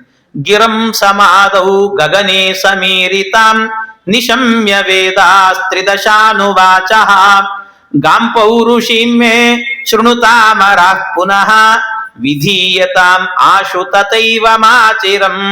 ಎಲ್ಲ ಭಗವಂತ ಆಗ ಭೂದೇವಿಯ ಮಾತನ್ನ ಎಲ್ಲವನ್ನ ಕೇಳಿಸ್ಕೊಂಡು ಆಕಾಶದಲ್ಲಿ ನಿಂತು ತಾನು ಮಾತಾಡಿದಂತೆ ಪರಮಾತ್ಮ. ಭಗವಂತ ಮಾತನಾಡಬೇಕಾದ್ರೆ ಅದು ಹೇಗಿತ್ತು ಅಂತಂದ್ರೆ, ಪರಮಾತ್ಮ ಮಾತನಾಡಿದ್ದು ಅದು ಏನಾಗಿತ್ತು ಅಂದ್ರೆ, ಈ ಕಂಸನಿಗೆ ಬೇರೆ 8ನೇ ಮಗುವಿನಿಂದ ಮೃತ್ಯು ಅಂತೆಲ್ಲ ಮುಂದೆ ಕಥೆ ಬರ್ತದೆ. ಆ ಸಂದರ್ಭದಲ್ಲಿ ಭಗವಂತ ಹೇಳ್ತಾನೆ, ಪರಮಾತ್ಮ ಹೇಳ್ತಾನೆ, ಆ ಮಾತುಗಳೇನಿದ್ದಾವಲ್ಲ ಮಾತುಗಳೆಲ್ಲವೂ ಕೂಡ ಇವನಿಗೆ ಕೇಳಿಸ್ತಾ ಇತ್ತಂತೆ. ಯಾರಿಗೆ? ಬ್ರಹ್ಮದೇವರಿಗೆ ಕೇಳಿಸ್ತಿತ್ತು. ಆ ಬ್ರಹ್ಮದೇವರಿಗೆ ಮಾತು ಕೇಳಿಸ್ತಾ ಇತ್ತು. ಬ್ರಹ್ಮದೇವರಿಗೆ ಮಾತು ಕೇಳಿಸ್ತಿತ್ತು, ಜೊತೆಗೆ ಲಕ್ಷ್ಮೀನೂ ಬಂದು ನಿಂತಿದ್ಲಂತಲ್ಲಿ. ಲಕ್ಷ್ಮೀದೇವಿಗೆ ಕಣ್ಣಿಗೆ ಕಾಣಿಸ್ತಾ ಇದ್ನಂತೆ ಭಗವಂತ. ಬ್ರಹ್ಮದೇವರಿಗೆ ಕಣ್ಣಿಗೆ ಕಾಣಿಸ್ತಿಲ್ಲ, ಬರೀ ಮಾತು ಮಾತ್ರ ಕೇಳಿಸ್ತಿತ್ತಂತೆ. ಇನ್ನು ಉಳಿದ ದೇವತೆಗಳಿದ್ರಲ್ಲ ಅವ್ರಿಗೆ ಅದೂ ಇಲ್ಲ. ಮತ್ತೇನು, ಲಕ್ಷ್ಮಿಗೆ ಕಣ್ಣಿಗೆ ಕಾಣಿಸಿ ಪರಮಾತ್ಮನ ಮಾತು ಕೇಳಿಸ್ತಿತ್ತು, ಬ್ರಹ್ಮದೇವರಿಗೆ ಕೇವಲ ಮಾತು ಮಾತ್ರ ಕೇಳಿಸ್ತಿತ್ತು, ಉಳಿದ ದೇವತೆಗಳಿಗೆ ಅದೂ ಇಲ್ಲ. ಅಂದ್ರೆ ಅವರವರ ಯೋಗ್ಯತಾನುಸಾರವಾಗಿ ಭಗವಂತ ಅನುಗ್ರಹ ಮಾಡುತ್ತಾನೆ ಅನ್ನೋದನ್ನು ತೋರಿಸಿಕೊಟ್ಟ ಪರಮಾತ್ಮ. ಲಕ್ಷ್ಮಿಗೆ ದೊಡ್ಡದಾದ ಅನುಗ್ರಹ ಅಂತ. ಆಗ ಲಕ್ಷ್ಮೀದೇವಿಗೆ ಒಂದಷ್ಟು ಮಾತನ್ನ ಹೇಳಿದ. ಅದಕ್ಕೆ ಮೊದಲಿಗೆ ಹೇಳಿರುವಂತಹದ್ದೇನು ಅಂದ್ರೆ, ಬ್ರಹ್ಮದೇವರಿಗೆ ಹೇಳಿದ್ದಂತೆ ಪರಮಾತ್ಮ. ಏನು ಹೇಳಿದ್ದಾನೆ ಪರಮಾತ್ಮ ಅಂದ್ರೆ, ಮೊದಲಿಗೆ ಬ್ರಹ್ಮ, ಈ ದೈತ್ಯರ ಸಂಹಾರಕ್ಕೋಸ್ಕರವಾಗಿ ನಾನು ಅವತಾರವನ್ನ ಮಾಡುತ್ತೇನೆ. ಎಲ್ಲಿ ಅವತಾರ ಮಾಡುತ್ತೇನೆ ಅಂತ ಹೇಳಿದರೆ, ನಾನು ಈ ವಸುದೇವ ಏನಿದ್ದಾನಲ್ಲ ಅವನಿಗೆ ಅವನ ಮಗನಾಗಿ ಅವತಾರವನ್ನ ಮಾಡುತ್ತೇನೆ ನಾನು. ಯಾಕೆ ಅಂದ್ರೆ, ಈ ವಸುದೇವ ಅಂದ್ರೆ ಯಾರು? ಕಶ್ಯಪ ಮಹರ್ಷಿಗಳೇನೆ ವಸುದೇವ. ಈ ಕಶ್ಯಪ ಮಹರ್ಷಿಗಳೇನ್ ಮಾಡಿದ್ರಂತೆ, ತನ್ನ ಮಗನ ಹತ್ರದಲ್ಲಿ ಒಂದು ವರುಣದೇವರ ಹತ್ರನೇ ಒಂದು ಹಸು ಇತ್ತು. ಆ ಹಸುವನ್ನೇ ಕಳತನ ಮಾಡ್ಲಿಕ್ಕೆ ಹೋಗಿದ್ರಂತೆ. ಆ ಕಳತನ ಮಾಡ್ಲಿಕ್ಕೆ ಪ್ರೇರಣೆ ಮಾಡಿದ್ಯಾರು ಅಂತಂದ್ರೆ ಇವರು ಹೆಂಡಂದ್ರೆ, ಅಂದ್ರೆ ಅದಿತಿ ಮತ್ತು ಸುರಭಿ ಅಂತಿದ್ರು ಇಬ್ರು. ಅವರಿಬ್ರು ಪ್ರೇರಣೆ ಮಾಡಿದ್ರಂತೆ. ಆ ಪ್ರೇರಣೆ ಮಾಡಿದ್ದರಿಂದಾಗಿ ಅದನ್ನ ಅಪಹರಣ ಮಾಡ್ಲಿಕ್ಕೆ ಹೋಗಿ ಸಿಕ್ಕಾಕೊಂಡ್ರು. ಅದಕ್ಕೆ ಬ್ರಹ್ಮದೇವರು ಶಾಪ ಕೊಟ್ರಂತೆ, ನೀನು ಗೋವನ್ನ ಅಪಹರಣ ಮಾಡಿದ್ರಿಂದ ನಿನ್ನ ಜನ್ಮ ಕ್ಷತ್ರಿಯ ಜನ್ಮ ಆಗಲಿ, ಆದ್ರೆ ಬದುಕು ಮಾತ್ರ ನಿನ್ನದ್ದು ಗೋವಿನ ವೃತ್ತಿ, ವೈಶ್ಯ ವೃತ್ತಿ ಆಗಲಿ ಅಂತ ಈ ರೀತಿಯಲ್ಲಿ ಅವರಿಗೆ ಶಾಪ ಹಾಕಿದ್ರು. ಆಗ ಈ ವಸುದೇವ ಮತ್ತು ಅದಿತಿ ಅಂದ್ರೆ ಕಶ್ಯಪರು, ಅದಿತಿ ಮತ್ತು ಸುರಭಿ ಎಲ್ಲ ಇವರು ಸೇರಿಕೊಂಡು ಏನ್ ಮಾಡಿದ್ರಂತೆ, ಭಗವಂತನನ್ನ, ಅದಿತಿ ಮತ್ತು ಕಶ್ಯಪ ವಿಶೇಷವಾಗಿ ಭಗವಂತನನ್ನ ತಪಸ್ಸು ಮಾಡಿದ್ರಂತೆ. ತಪಸ್ಸು ಮಾಡಿ ಕೇಳಿದ್ರಂತೆ, ದೇವರೇ ನಾವೇನೋ ಈ ತರ ತಪ್ಪು ಮಾಡಿದ್ವಿ, ಆದರೆ ನೀನು ನನ್ನನ್ನು ಮನ್ನಿಸಿ ನಾನು ಹುಟ್ಟುತ್ತೇನಂತೆ.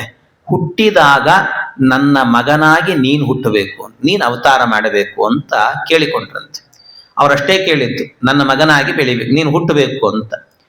ಅದಕ್ಕೆ ಆಯಿತು ಅಂತ ಭಗವಂತ ತಥಾಸ್ತು ಅಂದ. ಈ ಕಡೆಯಿಂದ ಇನ್ನೊಂದೇನಾಗಿತ್ತು ಅಂದ್ರೆ, ಈ ಅಷ್ಟ ವಸುಗಳಿದ್ದಾರಲ್ವ, ಆ ಅಷ್ಟ ವಸುಗಳಲ್ಲಿ ಒಬ್ಬ ದ್ರೋಣ ಅನ್ನುವ ಹೆಸರಿನ ಒಬ್ಬ ವಸು ಇದ್ದ. ಆ ದ್ರೋಣ ಅನ್ನುವಂತ ಏನು ವಸು ಇದ್ದ, ಅವನು ಕೂಡ ಬ್ರಹ್ಮದೇವರನ್ನ ಕುರಿತು ತಪಸ್ಸು ಮಾಡಿದ್ನಂತೆ.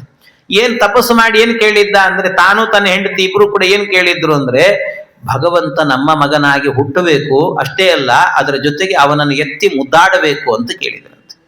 ಎತ್ತಿ ಮುದ್ದಾಡಬೇಕು. ಅದಕ್ಕೆ ಆ ದ್ರೋಣ ನಂದಗೋಪನಾದ, ಅವನ ಹೆಂಡತಿ ಯಶೋದೆ ಆದ. ಈ ರೀತಿ ಅದಕ್ಕೆ ಏನು ಮಾಡಿದ ಪರಮಾತ್ಮ ಅಂದ್ರೆ, ಬ್ರಹ್ಮದೇವರಿಗೆ ಹೇಳಿದ್ನಂತೆ.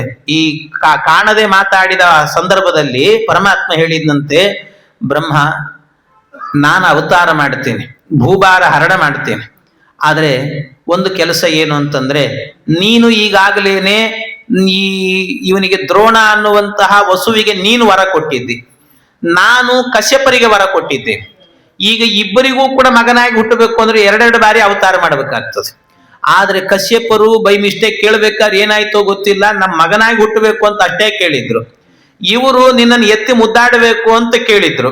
ಹಾಗಾಗಿ ಇಬ್ಬರೂ ಕೂಡ ಬೇರೆ ಬೇರೆ ರೀತಿಯಾದಂತ ವರಗಳನ್ನ ಕೇಳಿರೋದ್ರಿಂದಾಗಿ, ಆದ್ರೆ ಬೇರೆ ಬೇರೆ ಆದ್ರೂ ಕೂಡ ಏನು ಸ್ವಲ್ಪ ವ್ಯತ್ಯಾಸ ಅಷ್ಟೇ, ಇಬ್ಬರಿಗೂ ಮಗನಾಗೆ ಹುಟ್ಟಬೇಕು ಅಂತ ಕೇಳಿದ್ದಾರೆ. ಇಬ್ಬರಿಗೂ ಮಗನಾಗಿ ಹುಟ್ಟಬೇಕು ಅಂತ ವರವನ್ನ ಕೇಳಿದ್ದರಿಂದಾಗಿ ಇಬ್ಬರಿಗೂ ಒಂದೇ ಅವತಾರದಲ್ಲಿ ಮುಗಿಸ್ಬಿಡ್ತೇನೆ ಕೆಲಸ ಅಂತ. ಒಂದೇ ಅವತಾರ ಹುಡ್ತೇನೆ, ವಸುದೇವನಿಗೆ ಮಗನಾಗಿ ಹುಡ್ತೇನೆ, ಬೆಳೆಯೋದು ಮಾತ್ರ ಎಲ್ಲಿ ಅಂತಂದ್ರೆ ಯಶೋದೆ ಮನೆಯಲ್ಲಿ ಬೆಳೀತೇನೆ ಅಂತ. ಅದಕ್ಕೋಸ್ಕರ ಆ ವ್ಯವಸ್ಥೆ ಮಾಡಬೇಕಾದ್ರೆ ನನ್ನನ್ನ ವಸುದೇವ ಅಲ್ಲಿಂದ ಕರ್ಕೊಂಡು ಹೋಗುವಂತ ಪ್ರೇರಣೆಯನ್ನ ಮಾಡಬೇಕು, ಎಲ್ಲ ನಡಿಬೇಕಿದೆ ಎಲ್ಲವೂ ಕೂಡ ಕೆಲಸ. ಹಾಗಾಗಿ ಆ ಪ್ರೇರಣೆ ಕೆಲಸ ನೀನ್ ಮಾಡು. ಮತ್ತೆ ಅಷ್ಟೇ ಅಲ್ಲ, ನಾನು ಅವತಾರವನ್ನು ಮಾಡಿದಾಗ ನನ್ನ ಸೇವೆ ಮಾಡಲಿಕ್ಕೆ ಅಂತ ಅನೇಕ ದೇವತೆಗಳು ಅವತಾರ ಮಾಡುತ್ತಾರೆ. ಅದಕ್ಕೆ ಯಾರ್ಯಾರು ಯಾವ್ಯಾವ ಕಾಲದಲ್ಲಿ ಎಲ್ಲೆಲ್ಲಿ ಹೇಗೆ ಹೇಗೆ ಅವತಾರ ಮಾಡಬೇಕು ಅನ್ನೋದ್ರ ವಿಚಾರವನ್ನು ನೀನ್ ನೋಡ್ಕೋ ಅಂತ ಅಂದ್ಬಿಟ್ರು ಬ್ರಹ್ಮದೇವರಿಗೆ. ಇದು ಬ್ರಹ್ಮದೇವರಿಗೆ ಮಾಡಿದಂತ ಆದೇಶ ಪರಮಾತ್ಮ. ಇಷ್ಟು ಬ್ರಹ್ಮದೇವರಿಗೆ ಆದೇಶವನ್ನ ಮಾಡಿದ ನಂತರ ಭಗವಂತ ಅದೇ ಸಂದರ್ಭದಲ್ಲಿ ಪರಮಾತ್ಮ ಇನ್ನೊಂದೇನು ಮಾಡ್ತಾನೆ ಅಂತಂದ್ರೆ, ಈ ಲಕ್ಷ್ಮೀದೇವಿಗೂ ಕೂಡ ಹೇಳಿದ್ನಂತೆ. ಲಕ್ಷ್ಮೀದೇವಿಗೂ ಕೂಡ ಕೆಲವು ಆದೇಶಗಳನ್ನು ಮಾಡಿದ್ನಂತೆ ಪರಮಾತ್ಮ. ಏನ್ ಆದೇಶ ಮಾಡಿದ ಅಂದ್ರೆ, ಅವಳಿಗೆ ಲಕ್ಷ್ಮೀದೇವಿಗೆ ಮಾಯಾ ಅಂತ ಹೆಸರು. ಲಕ್ಷ್ಮಿ ಮಾಯಾ ಅಂತ. ಆ ಮಾಯಾ ಅನ್ನುವಂತ ರೂಪಕ್ಕೆ ಭಗವಂತ ಏನು ಮಾಡ್ತಾನೆ ಅಂದ್ರೆ ಆದೇಶ ಮಾಡಿದ್ನಂತೆ. ಏನಂತ? ಹತೇಶು ಷಟ್ಸು ಬಾಲೇಶು ದೇವಕ್ಯಾ ಔಗ್ರಸೇನಿನ ಸಪ್ತಮೋ ವೈಷ್ಣವಂ ಧಾಮ ಯಮನಂತಂ ಪ್ರಚಕ್ಷತೆ ಗರ್ಭೋ ಬಭೂವ ದೇವಕ್ಯ ಹರ್ಷಶೋಕ ವಿವರ್ಧನ. ಇದನ್ನೆಲ್ಲ ಹೇಳಿದ ಪರಮಾತ್ಮ. ಹೇಳಿ ಆ ಲಕ್ಷ್ಮೀದೇವಿಗೆ ಹೇಳ್ತಾ ಇದ್ದಾನೆ ಭಗವಂತ, ನೀನು ಮಾಯಾ ಅನ್ನುವಂಥ ರೂಪ ಇದೆ ನಿನಗೆ, ಮಾಯಾ ಅನ್ನುವಂಥ ರೂಪ.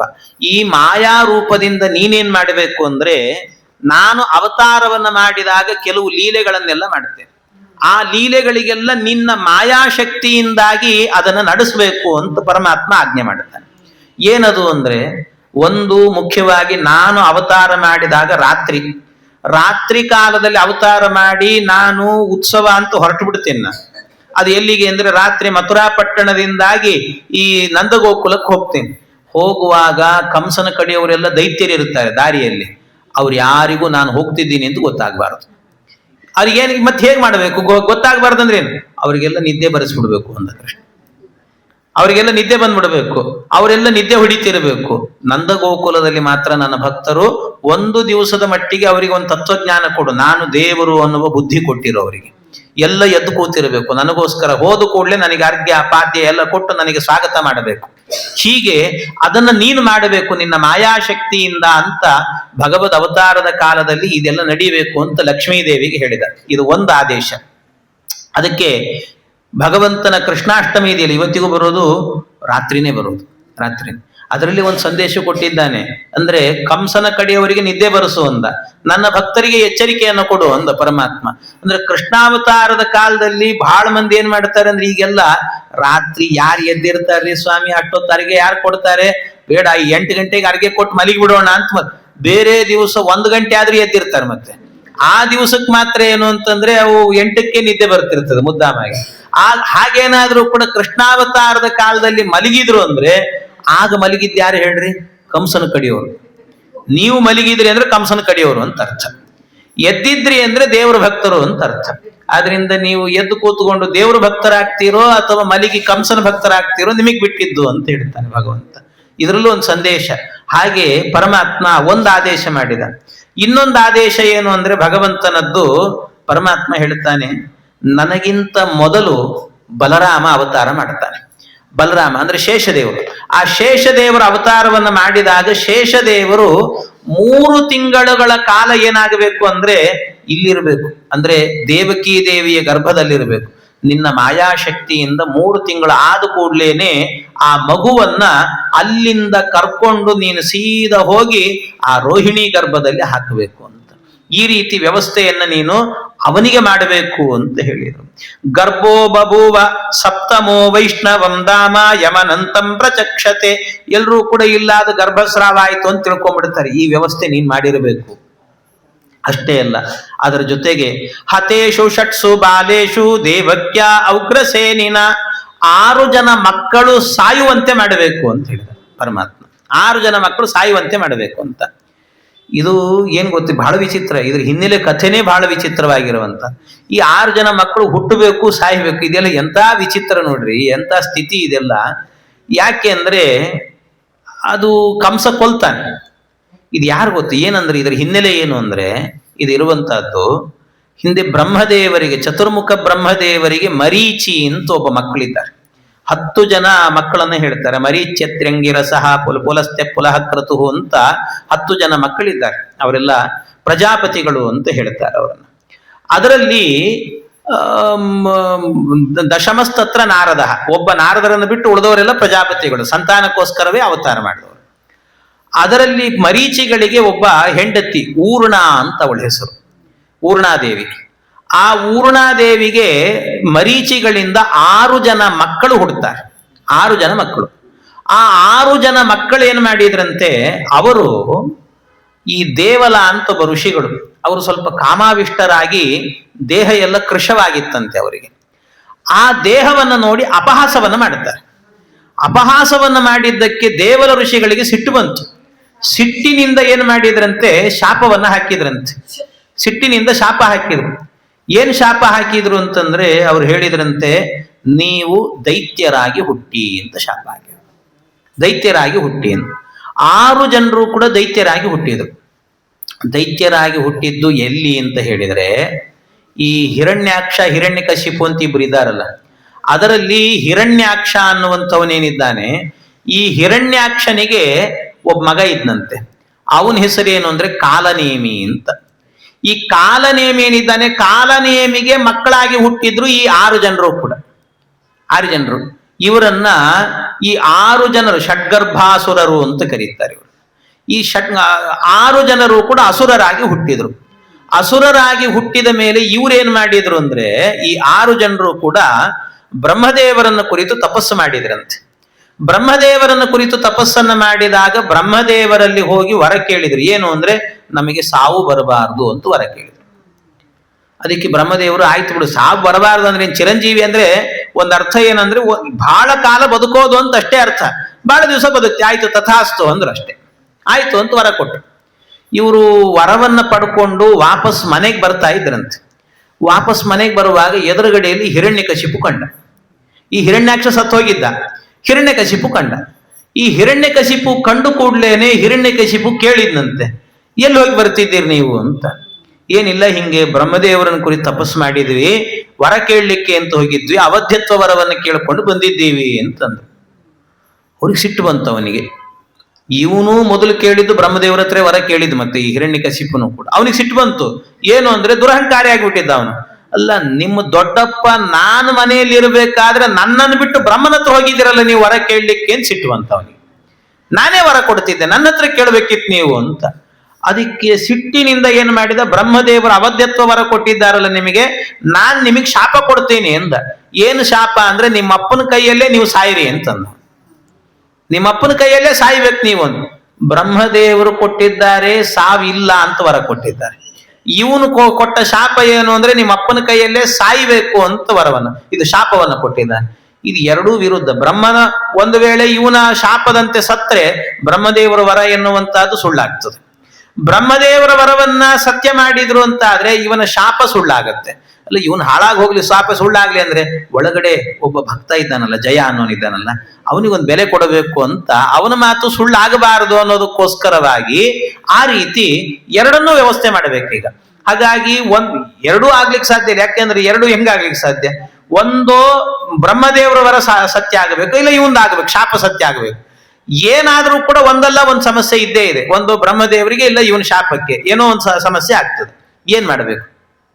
ಭಗವಂತ ಮಾಯಾ ರೂಪಕ್ಕೆ ಹೇಳಿದ ಪರಮಾತ್ಮ, ಮಾಯಾದೇವಿ ನೀನ್ ಇನ್ನೊಂದು ಕೆಲಸ ಮಾಡಬೇಕು.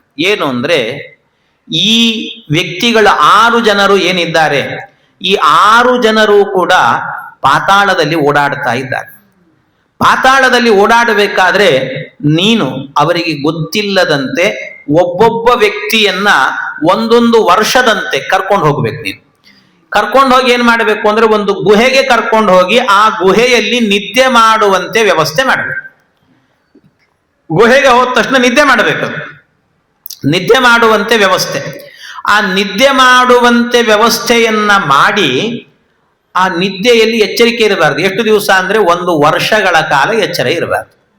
1 ವರ್ಷಗಳ ಕಾಲ ಎಚ್ಚರ ಇಲ್ಲದಂತ ನಿದ್ದೆಯನ್ನ ಕೊಟ್ಟು ಆಗ ಏನ್ ಮಾಡಬೇಕು ಅಂದ್ರೆ, ಒಳಗಡೆ ಜೀವ ಇರ್ತಾನಲ್ಲ ಆ ದೇಹದಲ್ಲಿ, ಆ ಜೀವವನ್ನ ಒಳಗೆ ಹೋಗಿ ಅದನ್ನು ತುಂಡು ಮಾಡಬೇಕು ಅಂತ. ಜೀವ ಅತ್ಯಂತ ಸೂಕ್ಷ್ಮ ಅದು. ಅದನ್ನು ತುಂಡು ಮಾಡಬೇಕು. ತುಂಡು ಮಾಡಿ 2 ಅಂಶಗಳನ್ನು ಮಾಡಬೇಕು ಅಂತ. ಯಾಕೆಂದ್ರೆ ನಾವೆಲ್ಲ ಸಾಂಶರಲ್ಲ, ನಾವೆಲ್ಲ ನಿರಂಶರು ನಾವು. ಆದರೆ ನಿನ್ನ ಸಾಮರ್ಥ್ಯದಿಂದ ಮಾಡಬೇಕದನ್ನ ಅಂತ ಭಗವಂತ ಹೇಳಿದ. ಆ ಮಾಯಾಶಕ್ತಿಯಿಂದ ಮಾಡಬೇಕು. ಅದನ್ನ ಮಾಡಿ ಒಂದು ಅಂಶವನ್ನ ಏನ್ ಮಾಡಬೇಕು, ಅಲ್ಲಿಂದ ತಗೊಂಡು ಹೋಗಬೇಕು. ತಗೊಂಡು ಹೋಗಿ ಏನ್ ಮಾಡಬೇಕು, ದೇವಕೀ ದೇವಿಯ ಗರ್ಭದಲ್ಲಿ ಶೋಣಿತವನ್ನಾಗಿ ಮಾಡಬೇಕು. ಈ ಕಡೆಯಿಂದ ವಸುದೇವನಿಂದಾಗಿ ಅವನ ಶುಕ್ಲ ಎನ್ನುವಂತಹದ್ದು ಬಂದು ಅದರ ಮೂಲಕವಾಗಿ ಒಂದು ಗರ್ಭ ತುಂಬಬೇಕು. ಆ ಗರ್ಭ ತುಂಬಿದಾಗ 9 ತಿಂಗಳಿಗೆ ಸರಿಯಾಗಿ ಆ ಮಗು ಹೊರಗೆ ಬಂದಾಗ ಇವನು ಬರ್ತಾನೆ, ಕಂಸ. ಬಂದು ಆ ಮಗುವನ್ನ ಕೊಲ್ತಾನೆ. ಕಂಸ ಅಂದ್ರೆ ಯಾರು? ಬೇರೆ ಯಾರು ಅಲ್ಲ, ಕಾಲನೇಮಿಯ ಅವತಾರವೇನೆ ಕಂಸ. ಹಾಗಾಗಿ ಕಾಲನೇಮಿ ಅಂದ್ರೆ ಯಾರು? ಈ 6 ಜನ ದೈತ್ಯರ ತಂದೆ. ಇವನೇನು ವರ ಕೊಟ್ಟಿದ್ದ? ಶಾಪ ಏನು ಕೊಟ್ಟಿದ್ದ ಇವನು? ಹಿರಣ್ಯಕಶಿಪು, ನಿಮ್ಮ ಅಪ್ಪನ ಕೈಯಲ್ಲೇ ನೀವು ಸಾಯಬೇಕು ಅಂತ ಶಾಪ ಕೊಟ್ಟಿದ್ದ. ಅವ್ರ ಅಪ್ಪನೇ ಈಗ ಕಂಸನಾಗಿದ್ದಾನೆ, ಅವ್ರ ಕೈಯಲ್ಲೇ ಸಾಯುವಂತ ಭಾಗ್ಯ ಕೊಟ್ಟ. ಅಲ್ಲ, ಮತ್ತಿನ್ನು ಬ್ರಹ್ಮದೇವರು ಕೊಟ್ಟವರ ಏನು ಅವಧ್ಯತ್ವವರ, ಮತ್ತೆ ಅಲ್ಲಿ ಸಾಯ್ಬೇಕ. ಅದಕ್ಕೆ ಇನ್ನೊಂದು ದೇಹದಲ್ಲಿ, ಆ ದೇಹದಲ್ಲಿ ಅರ್ಧ ಜೀವವನ್ನ ಹಾಗೆ ಇಟ್ಟು 1 ವರ್ಷಗಳ ಕಾಲವೂ ಕೂಡ ಅದಕ್ಕೆ ಸಮಸ್ಯೆಗಳೇ ಇಲ್ಲದಂತೆ ನಿದ್ದೆ ಮಾಡುವಂತೆ ವ್ಯವಸ್ಥೆ ಮಾಡಿಟ್ಟ. ಅದೂ ಬದುಕಿತ್ತು. ಹೀಗೆ ಬ್ರಹ್ಮದೇವರ ವರವನ್ನೂ ಸತ್ಯ ಮಾಡಿದ ಭಗವಂತ, ಇವನ ಶಾಪವನ್ನು ಕೂಡ ಸತ್ಯ ಮಾಡಿಕೊಂಡು ಭಗವಂತ ವ್ಯವಸ್ಥೆ ಮಾಡಿದ. ಈ ವ್ಯವಸ್ಥೆಯನ್ನ ಮಾಡಿದ್ದು, ಇದರ ಆರ್ಡರ್ ಮಾಡಿದ್ದು ಯಾರಿಗೆ ಅಂದ್ರೆ ಮಾಯಾದೇವಿಗೆ ಹೇಳಿದ್ದಂತೆ ಪರಮಾತ್ಮ. ಲಕ್ಷ್ಮೀದೇವಿಗೆ ಹೇಳಿದ, ಈ ಎಲ್ಲಾ ಕೆಲಸಗಳು ಕೂಡ ನಿನ್ನಿಂದ ನಡೀಬೇಕು ಅಂತ ಆ ಭಗವಂತ ಹೇಳಿದ. ಆಯ್ತು ಅಂತ ಅದಕ್ಕೆ ಲಕ್ಷ್ಮೀದೇವಿ ಒಪ್ಪಿಕೊಂಡಿದ್ಲು. ಇಷ್ಟೆಲ್ಲ ವಿಷಯಗಳನ್ನ ಹೇಳಿ ಭಗವಂತ ಕಳಿಸಿಕೊಟ್ಟಿದ್ದಂತೆ. ಇದು ಲಕ್ಷ್ಮೀದೇವಿಗೆ ಕಣ್ಣಿಗೆ ಕಾಣಿಸಿಕೊಂಡು ಹೇಳಿದ, ಬ್ರಹ್ಮದೇವರಿಗೆ ಕಣ್ಣಿಗೆ ಕಾಣಿಸದಂತೆ ಭಗವಂತ ಹೇಳಿದ್ನಂತೆ. ಇಷ್ಟೆಲ್ಲ ವರಗಳನ್ನ, ಇದನ್ನೆಲ್ಲವನ್ನು ಕೂಡ ಮಾಡಬೇಕು ಅಂತ ಹೇಳಿದ ನಂತರ ಇವರೆಲ್ಲ ಹೊರಟಾದ ನಂತರ ಆಗ ಲಕ್ಷ್ಮೀದೇವಿಗೆ ಇನ್ನೊಂದು ಮಾತನ್ನ ಹೇಳ್ತಾನೆ. ಇನ್ನು ಇಷ್ಟು ಆದೇಶಗಳು, ಕೊನೆಯದಾಗಿ ಇನ್ನೊಂದು ಆದೇಶ ಏನು ಅಂದ್ರೆ, ನಾನು ಅವತಾರ ಮಾಡಿದ ಕಾಲದಲ್ಲಿ ನೀನು ಯಶೋದೆಯ ಮಗುವಾಗಿ ಹುಟ್ಟಬೇಕು ಅಂತ. ಆಗ ಇಷ್ಟೆಲ್ಲ ನನ್ನ ಸೇವೆ ಮಾಡ್ತೀಯಲ್ಲ ನೀನು, ಇಷ್ಟೆಲ್ಲ ನನ್ನ ಸೇವೆಯನ್ನ ಮಾಡಿದ್ದರಿಂದ ಜಗತ್ತಿನಲ್ಲಿ ನಿನ್ನನ್ನ ನಾನಾ ಹೆಸರಿನಿಂದ ಸ್ತೋತ್ರ ಮಾಡುವಂತೆ ಆಗಲಿ ಅಂತ ಭಗವಂತ ಹೇಳ್ತಾನೆ.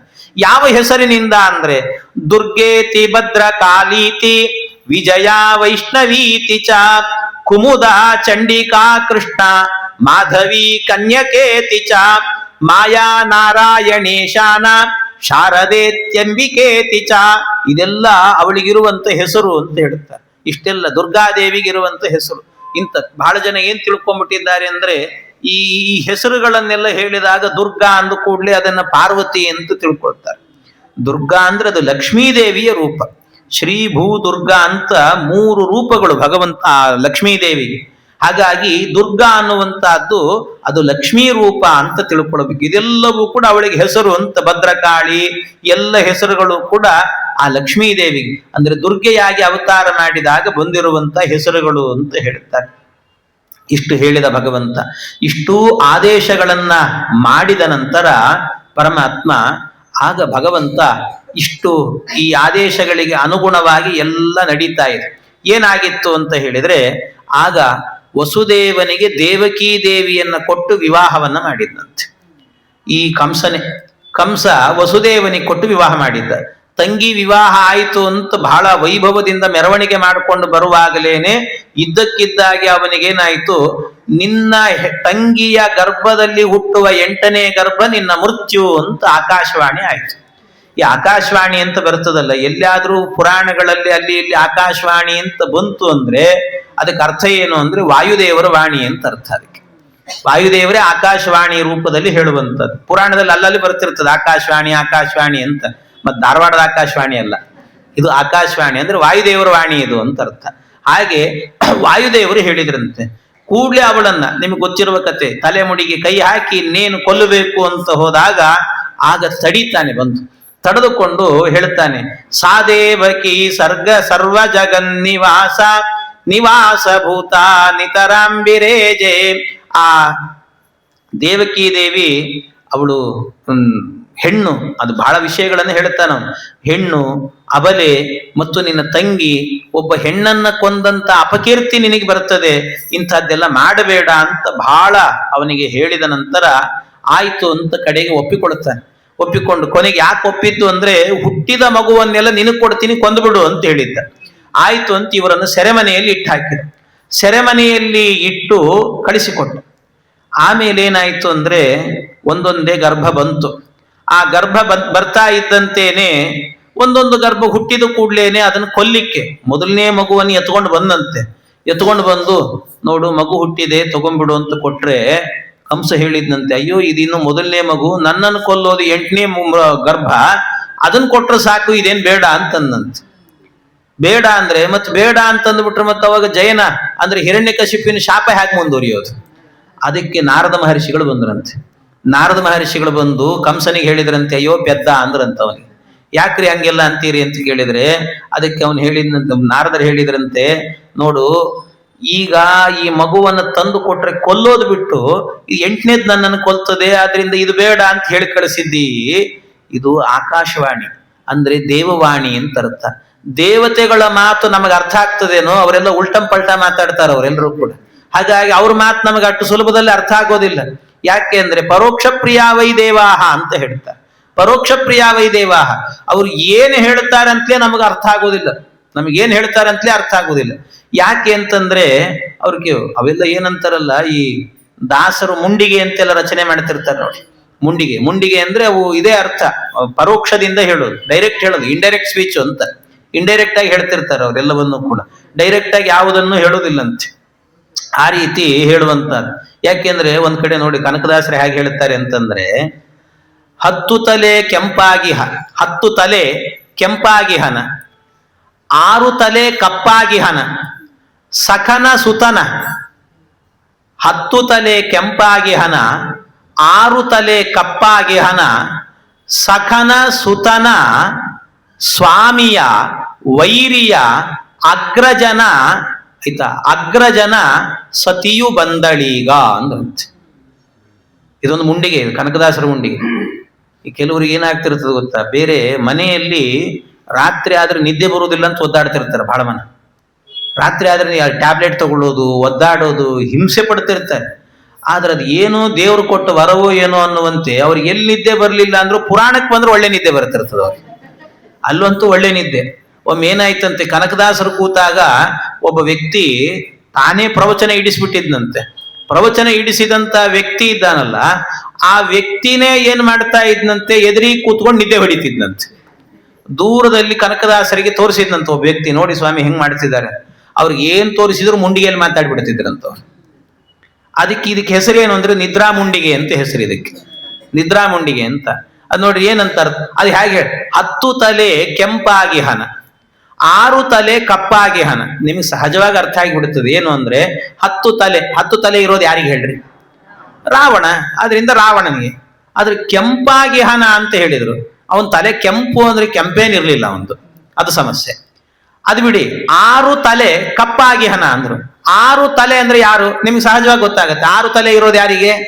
ಷಣ್ಮುಖ, ಗಣಪತಿ ಸಹೋದರ. ಆದ್ರಿಂದಾಗಿ ಷಣ್ಮುಖ. ಆದ್ರೆ ಅವನು ಕಪ್ಪಾಗಿ ಅಂತ ಹೇಳ್ತಾರೆ. 6 ತಲೆ ಕಪ್ಪಾಗಿಹನ ಅಲ್ಲ. ಯಾಕೆ ಅಂತಂದ್ರೆ 6 ತಲೆ ಕಪ್ಪೆಲ್ಲಿದೆ ಅವನಿಗೆ? ಅವನ ನಕ್ಷತ್ರವೇ ಅಗ್ನಿ ನಕ್ಷತ್ರ. ಅದರಿಂದಾಗಿ ಅವನ್ ಕಪ್ಪಿಲ್ಲ. ಮತ್ತೆ ಹೇಗಿದೆ ಅರ್ಥ? ಹೇಗೆ ಅರ್ಥ ಮಾಡ್ಕೊಳ್ಬೇಕು? ಅದಕ್ಕೆ ಹೇಗೆ ಅರ್ಥ ಮಾಡ್ಕೊಳ್ಬೇಕು ಅಂದ್ರೆ, ಮೊದಲನೇದಾಗಿ ಇಲ್ಲಿ ಏನ್ ತಿಳ್ಕೊಂಡಿದ್ದೀರಿ ನೀವು? 10 ತಲೆ ಕಪ್ಪಾಗಿಹನ ಅಂತ ಹೇಳಿ, ಇದು 10 ತಲೆ ಅನ್ನುವಂತದ್ದೇನಿದೆ, ಈ ಪದ ಇದೆ ಅಲ್ವಾ, ಈ ಪದವನ್ನು ಅರ್ಥ ಮಾಡ್ಕೊಂಡಿದ್ದೆ ತಪ್ಪು ನೀವು ಅಂತಾರ ಅವ್ರು. ಯಾಕೆ ಅಂದ್ರೆ ಇದು 10 ತಲೆ ಅಂತ ಹೇಳಿದ್ರೆ ಅದರ ಅರ್ಥ 10 ತಲೆಗಳಿರುವ ಅಂತ ಅರ್ಥ ಅಲ್ಲ. ಇದು ನಾಮಪದ ಅಲ್ಲ, ಮತ್ತೇನು, ಇದೊಂದು ಕ್ರಿಯಾಪದ ಇದು ಅಂತ ಹೇಳ್ತಾರೆ. ಅಂದ್ರೆ 10 ತಲೆ ಅಲ್ಲ, 10 ತಲೆ ಅಂತ ಅರ್ಥ. 10 ತಲೆ. ಹಾಗೆ 6 ತಲೆ ಅಲ್ಲ, ಇದು 6 ತಲೆ ಅಂತ ಅರ್ಥ. 6 ತಲೆ ಅಂದ್ರೆ ಅರ್ಥ ಏನು ಗೊತ್ತಾ? 10 ತಲೆ ಕೆಂಪಾಗಿಹನ 6 ತಲೆ ಕಪ್ಪಾಗಿಹನ ಅಂತ. ಅಂದ್ರೆ ಅರ್ಥ ಏನು? ಬೆಂಕಿ ಅಂತ ಅರ್ಥ. ಯಾಕೆಂದ್ರೆ ನೀವು ನೋಡಿ, ಕಡ್ಡಿ ಗೀರ್ರಿ ಸುಮ್ಮನೆ, ಒಂದು ಸರ್ತಿ 10 ತಲೆ ಕೆಂಪಾಗಿಹನ ಅಲ್ವಾ? ಅದಕ್ಕೆ ನೀರು ಹಾಕಿದ್ರಿ ಅಂದ್ರೆ ನೀವು ಏನಾಗತ್ತೆ? 6 ತಲೆ ಕಪ್ಪಾಗಿಹನ ಅಂದ್ರೆ ಬೆಂಕಿ ಅಂತ ಅರ್ಥ. ಹಾಗಾಗಿ ಹತ್ತುತ್ತಲೇ ಕೆಂಪಾಗಿಹನ, ಆರುತ್ತಲೇ ಕಪ್ಪಾಗಿಹನ ಅಂದ್ರೆ ಬೆಂಕಿ. ಆ ಬೆಂಕಿಯ ಸಖನ, ಸಖ ಅಂದ್ರೆ ಬೆಂಕಿ ಉರಿಬೇಕು ಅಂದ್ರೆ ಏನ್ ಬೇಕು? ಗಾಳಿ ಬೇಕು. ಹಾಗಾಗಿ ಸಖ ಅಂದ್ರೆ ವಾಯು ಅಂತ ಅರ್ಥ. ಸಖನ ಸುತನ ಅಂದ್ರೆ ವಾಯುವಿನ ಮಗ ಅಂತ, ವಾಯುಪುತ್ರ ಅಂದ್ರೆ ಹನುಮಂತ ಅಂತ ಅರ್ಥ. ಹಾಗಾದ್ರೆ ಸಖನ ಸುತನ ಸ್ವಾಮಿಯ, ಆ ಹನುಮಂತನ ಸ್ವಾಮಿ ಯಾರು? ರಾಮ ಅಂತ ಅರ್ಥ. ಸ್ವಾಮಿಯ ವೈರಿಯ, ಸ್ವಾಮಿಯ ವೈರಿ ಯಾರು?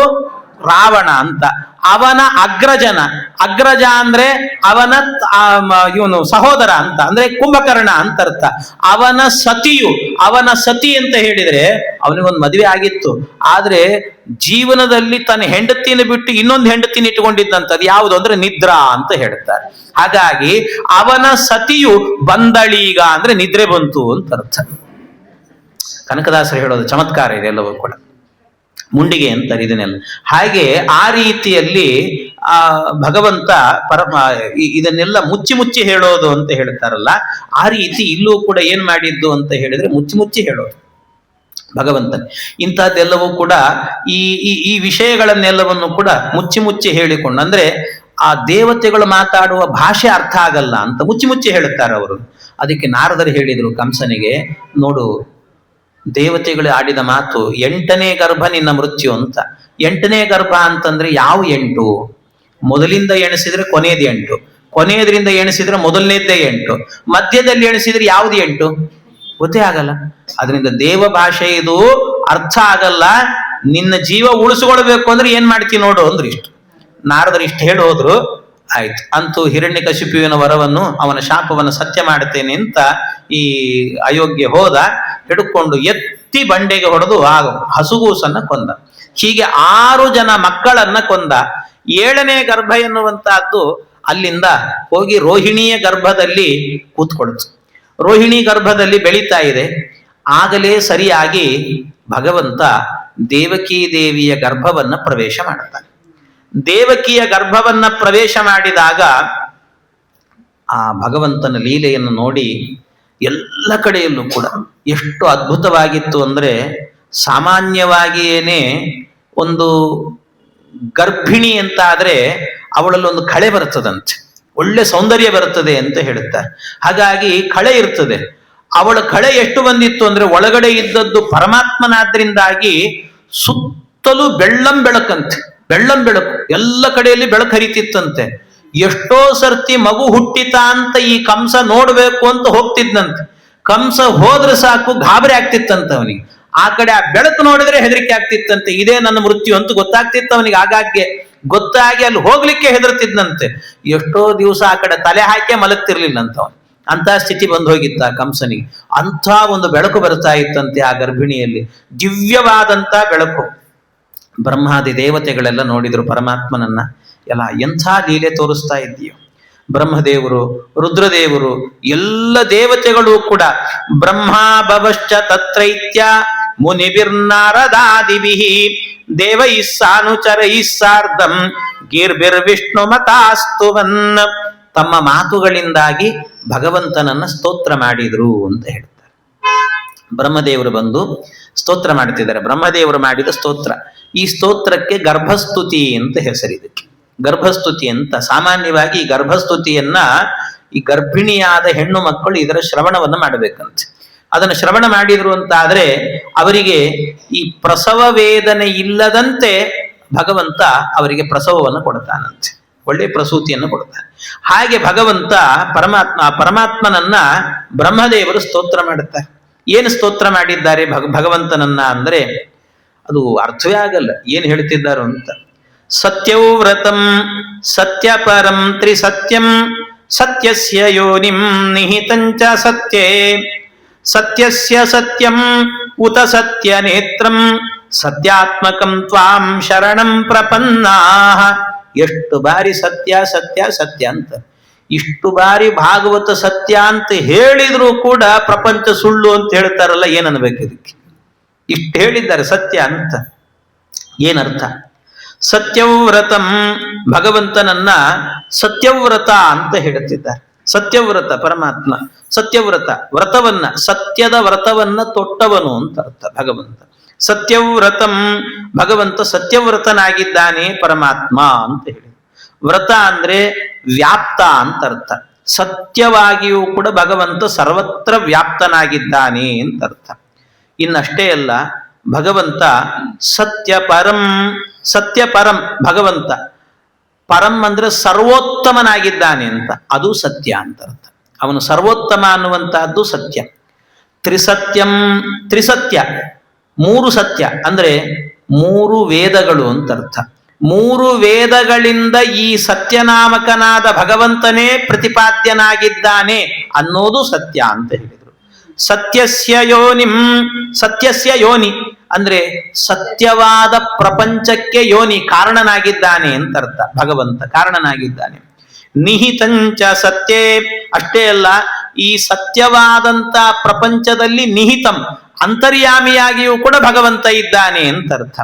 ಸತ್ಯಸ್ಯ ಸತ್ಯಂ, ಸತ್ಯಸ್ಯ ಸತ್ಯಂ ಅಂದ್ರೆ ಸತ್ಯವಾದಂತಹ ಏನು ಪ್ರಪಂಚ ಇದೆ ಇದಕ್ಕೆ ಸತ್ಯತ್ವವನ್ನು ಕೊಟ್ಟವನು ಅವನು ಭಗವಂತ.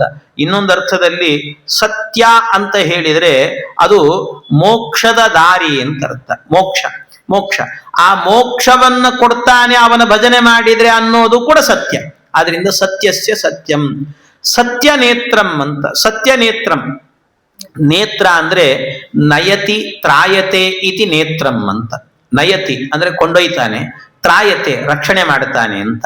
ಹಾಗಾಗಿ ಈ ಜಗತ್ತನ್ನ ನಡೆಸುವವನು ಅವನು, ಮುನ್ನಡೆಸುವವನು ಅವನು, ಕೊನೆಗಿದನ್ನೆಲ್ಲ ಪ್ರಳಯ ಮಾಡುವವನು ಅವನು. ಆದ್ರಿಂದ ಸತ್ಯ ನೇತ್ರಂ ಭಗವಂತ, ಸತ್ಯ ನೇತ್ರಂ ಅಂತ. ಇಂತಹ ಸತ್ಯಾತ್ಮಕಂ ತ್ವಾಂ, ಸತ್ಯಾತ್ಮಕನಾಗಿದ್ದಾನೆ ಭಗವಂತ ಅಂದ್ರೆ ಆಪ್ತನಾಗಿದ್ದಾನೆ ಅಂತ ಅರ್ಥ. ಇಡೀ ಪ್ರಪಂಚಕ್ಕೆ ಆಪ್ತನಾದವನು ಅವನು ಬಿಟ್ರೆ ಇನ್ಯಾರೂ ಇಲ್ಲ, ಅವನು ಭಗವಂತ ಪರಮಾತ್ಮ ಅಂತ. ಈ ರೀತಿಯಲ್ಲಿ ಪರಮಾತ್ಮನನ್ನ, ಇಂಥ ಭಗವಂತನಿಗೆ ನಾವು ಶರಣಾಗಿದ್ದೇವೆ ಅಂತ ಶರಣು ಶರಣು ಅಂತ ಪರಮಾತ್ಮನನ್ನ ಸ್ತೋತ್ರ ಮಾಡ್ತಾರೆ. ಇದಷ್ಟೇ ಅಲ್ಲ, ಇನ್ನೊಂದು ಸ್ತೋತ್ರವನ್ನು, ಈಗೇನು ಶ್ಲೋಕ ಹೇಳಿದೆ ಇದಕ್ಕಿನ್ನೂ 16 ಅರ್ಥ ಹೇಳಲಿಕ್ಕೆ ಬರ್ತದೆ. ತುಂಬಾ ವಿಷಯ ಇದೆ ಅನ್ನೋ ದೃಷ್ಟಿಯಿಂದ ಕೆಲವು ವಿಷಯಗಳನ್ನು ಮಾತ್ರ ಹೇಳುತ್ತಿದ್ದೇನೆ. ಇನ್ನೊಂದು ಸ್ತೋತ್ರದಲ್ಲೂ ಕೂಡ ಭಗವಂತನನ್ನ ಸ್ತೋತ್ರ ಮಾಡ್ತಾರೆ. ಈ ಇನ್ನೊಂದು ಸ್ತೋತ್ರವನ್ನು ನೋಡಿ ಇವತ್ತಿನ ಉಪನ್ಯಾಸ ಮುಗಿಸೋಣ. ಏಕಾಯನೋಸೌ ದ್ವಿಪಲಸ್ತ್ರಿಮೂಲಃ ಚತುರಸ ಪಂಚಶಿಪ ಷಡಾತ್ಮ ಸಪ್ತತ್ವಗಷ್ಟ ವಿಟಪೋ ನವಾಕ್ಷಃ ದಶಚ್ಛದಿ ದ್ವಿಕಗೋಕ್ಯಾದಿ ವೃಕ್ಷಃ. ಇದರಿಂದಲೂ ಸ್ತೋತ್ರ ಮಾಡಿದರು. ಏನು ಸ್ತೋತ್ರ ಮಾಡ್ತಿದ್ದಾರೆ? ಭಗವಂತನನ್ನು ಹೇಳ್ತಾ ಇದ್ದಾರೆ. ಭಗವಂತನಿಗೆ, ದೇವರೇ ಎಂಥ ಲೀಲೆನೋ ನಿಂದು, ಸಣ್ಣ ಮಗುವಾಗಿ ಮುದ್ದಾದ ಕೂಸಾಗಿ ಒಳಗೆ ಗರ್ಭದಲ್ಲಿ ಹೋಗಿ ಕೂತಿದ್ದೀಯಲ್ಲೋ, ಎಂಥ ಮಹಿಮೆಯಪ್ಪ. ಯಾಕೆ ಅಂದ್ರೆ ಇಡೀ ಜಗತ್ತನ್ನು ಸೃಷ್ಟಿ ಮಾಡಿದವನೇ ನೀನು. ಜಗತ್ತನ್ನೆಲ್ಲ ಸೃಷ್ಟಿ ಮಾಡಿ ನನಗೇನೂ ಗೊತ್ತಿಲ್ಲ, ನಾನು ಒಂದು ಸಣ್ಣ ಕಂದ ಅನ್ನೋ ಹಾಗೆ ಒಳಗೋಗಿ ಕೂತಿದ್ದೀಯಲ್ಲೋ ದೇವ್ರೆ, ಏನಪ್ಪ ನಿನ್ನ ಲೀಲೆ ಇದು, ಏನ್ ನಿನ್ನ ಲೀಲೆ?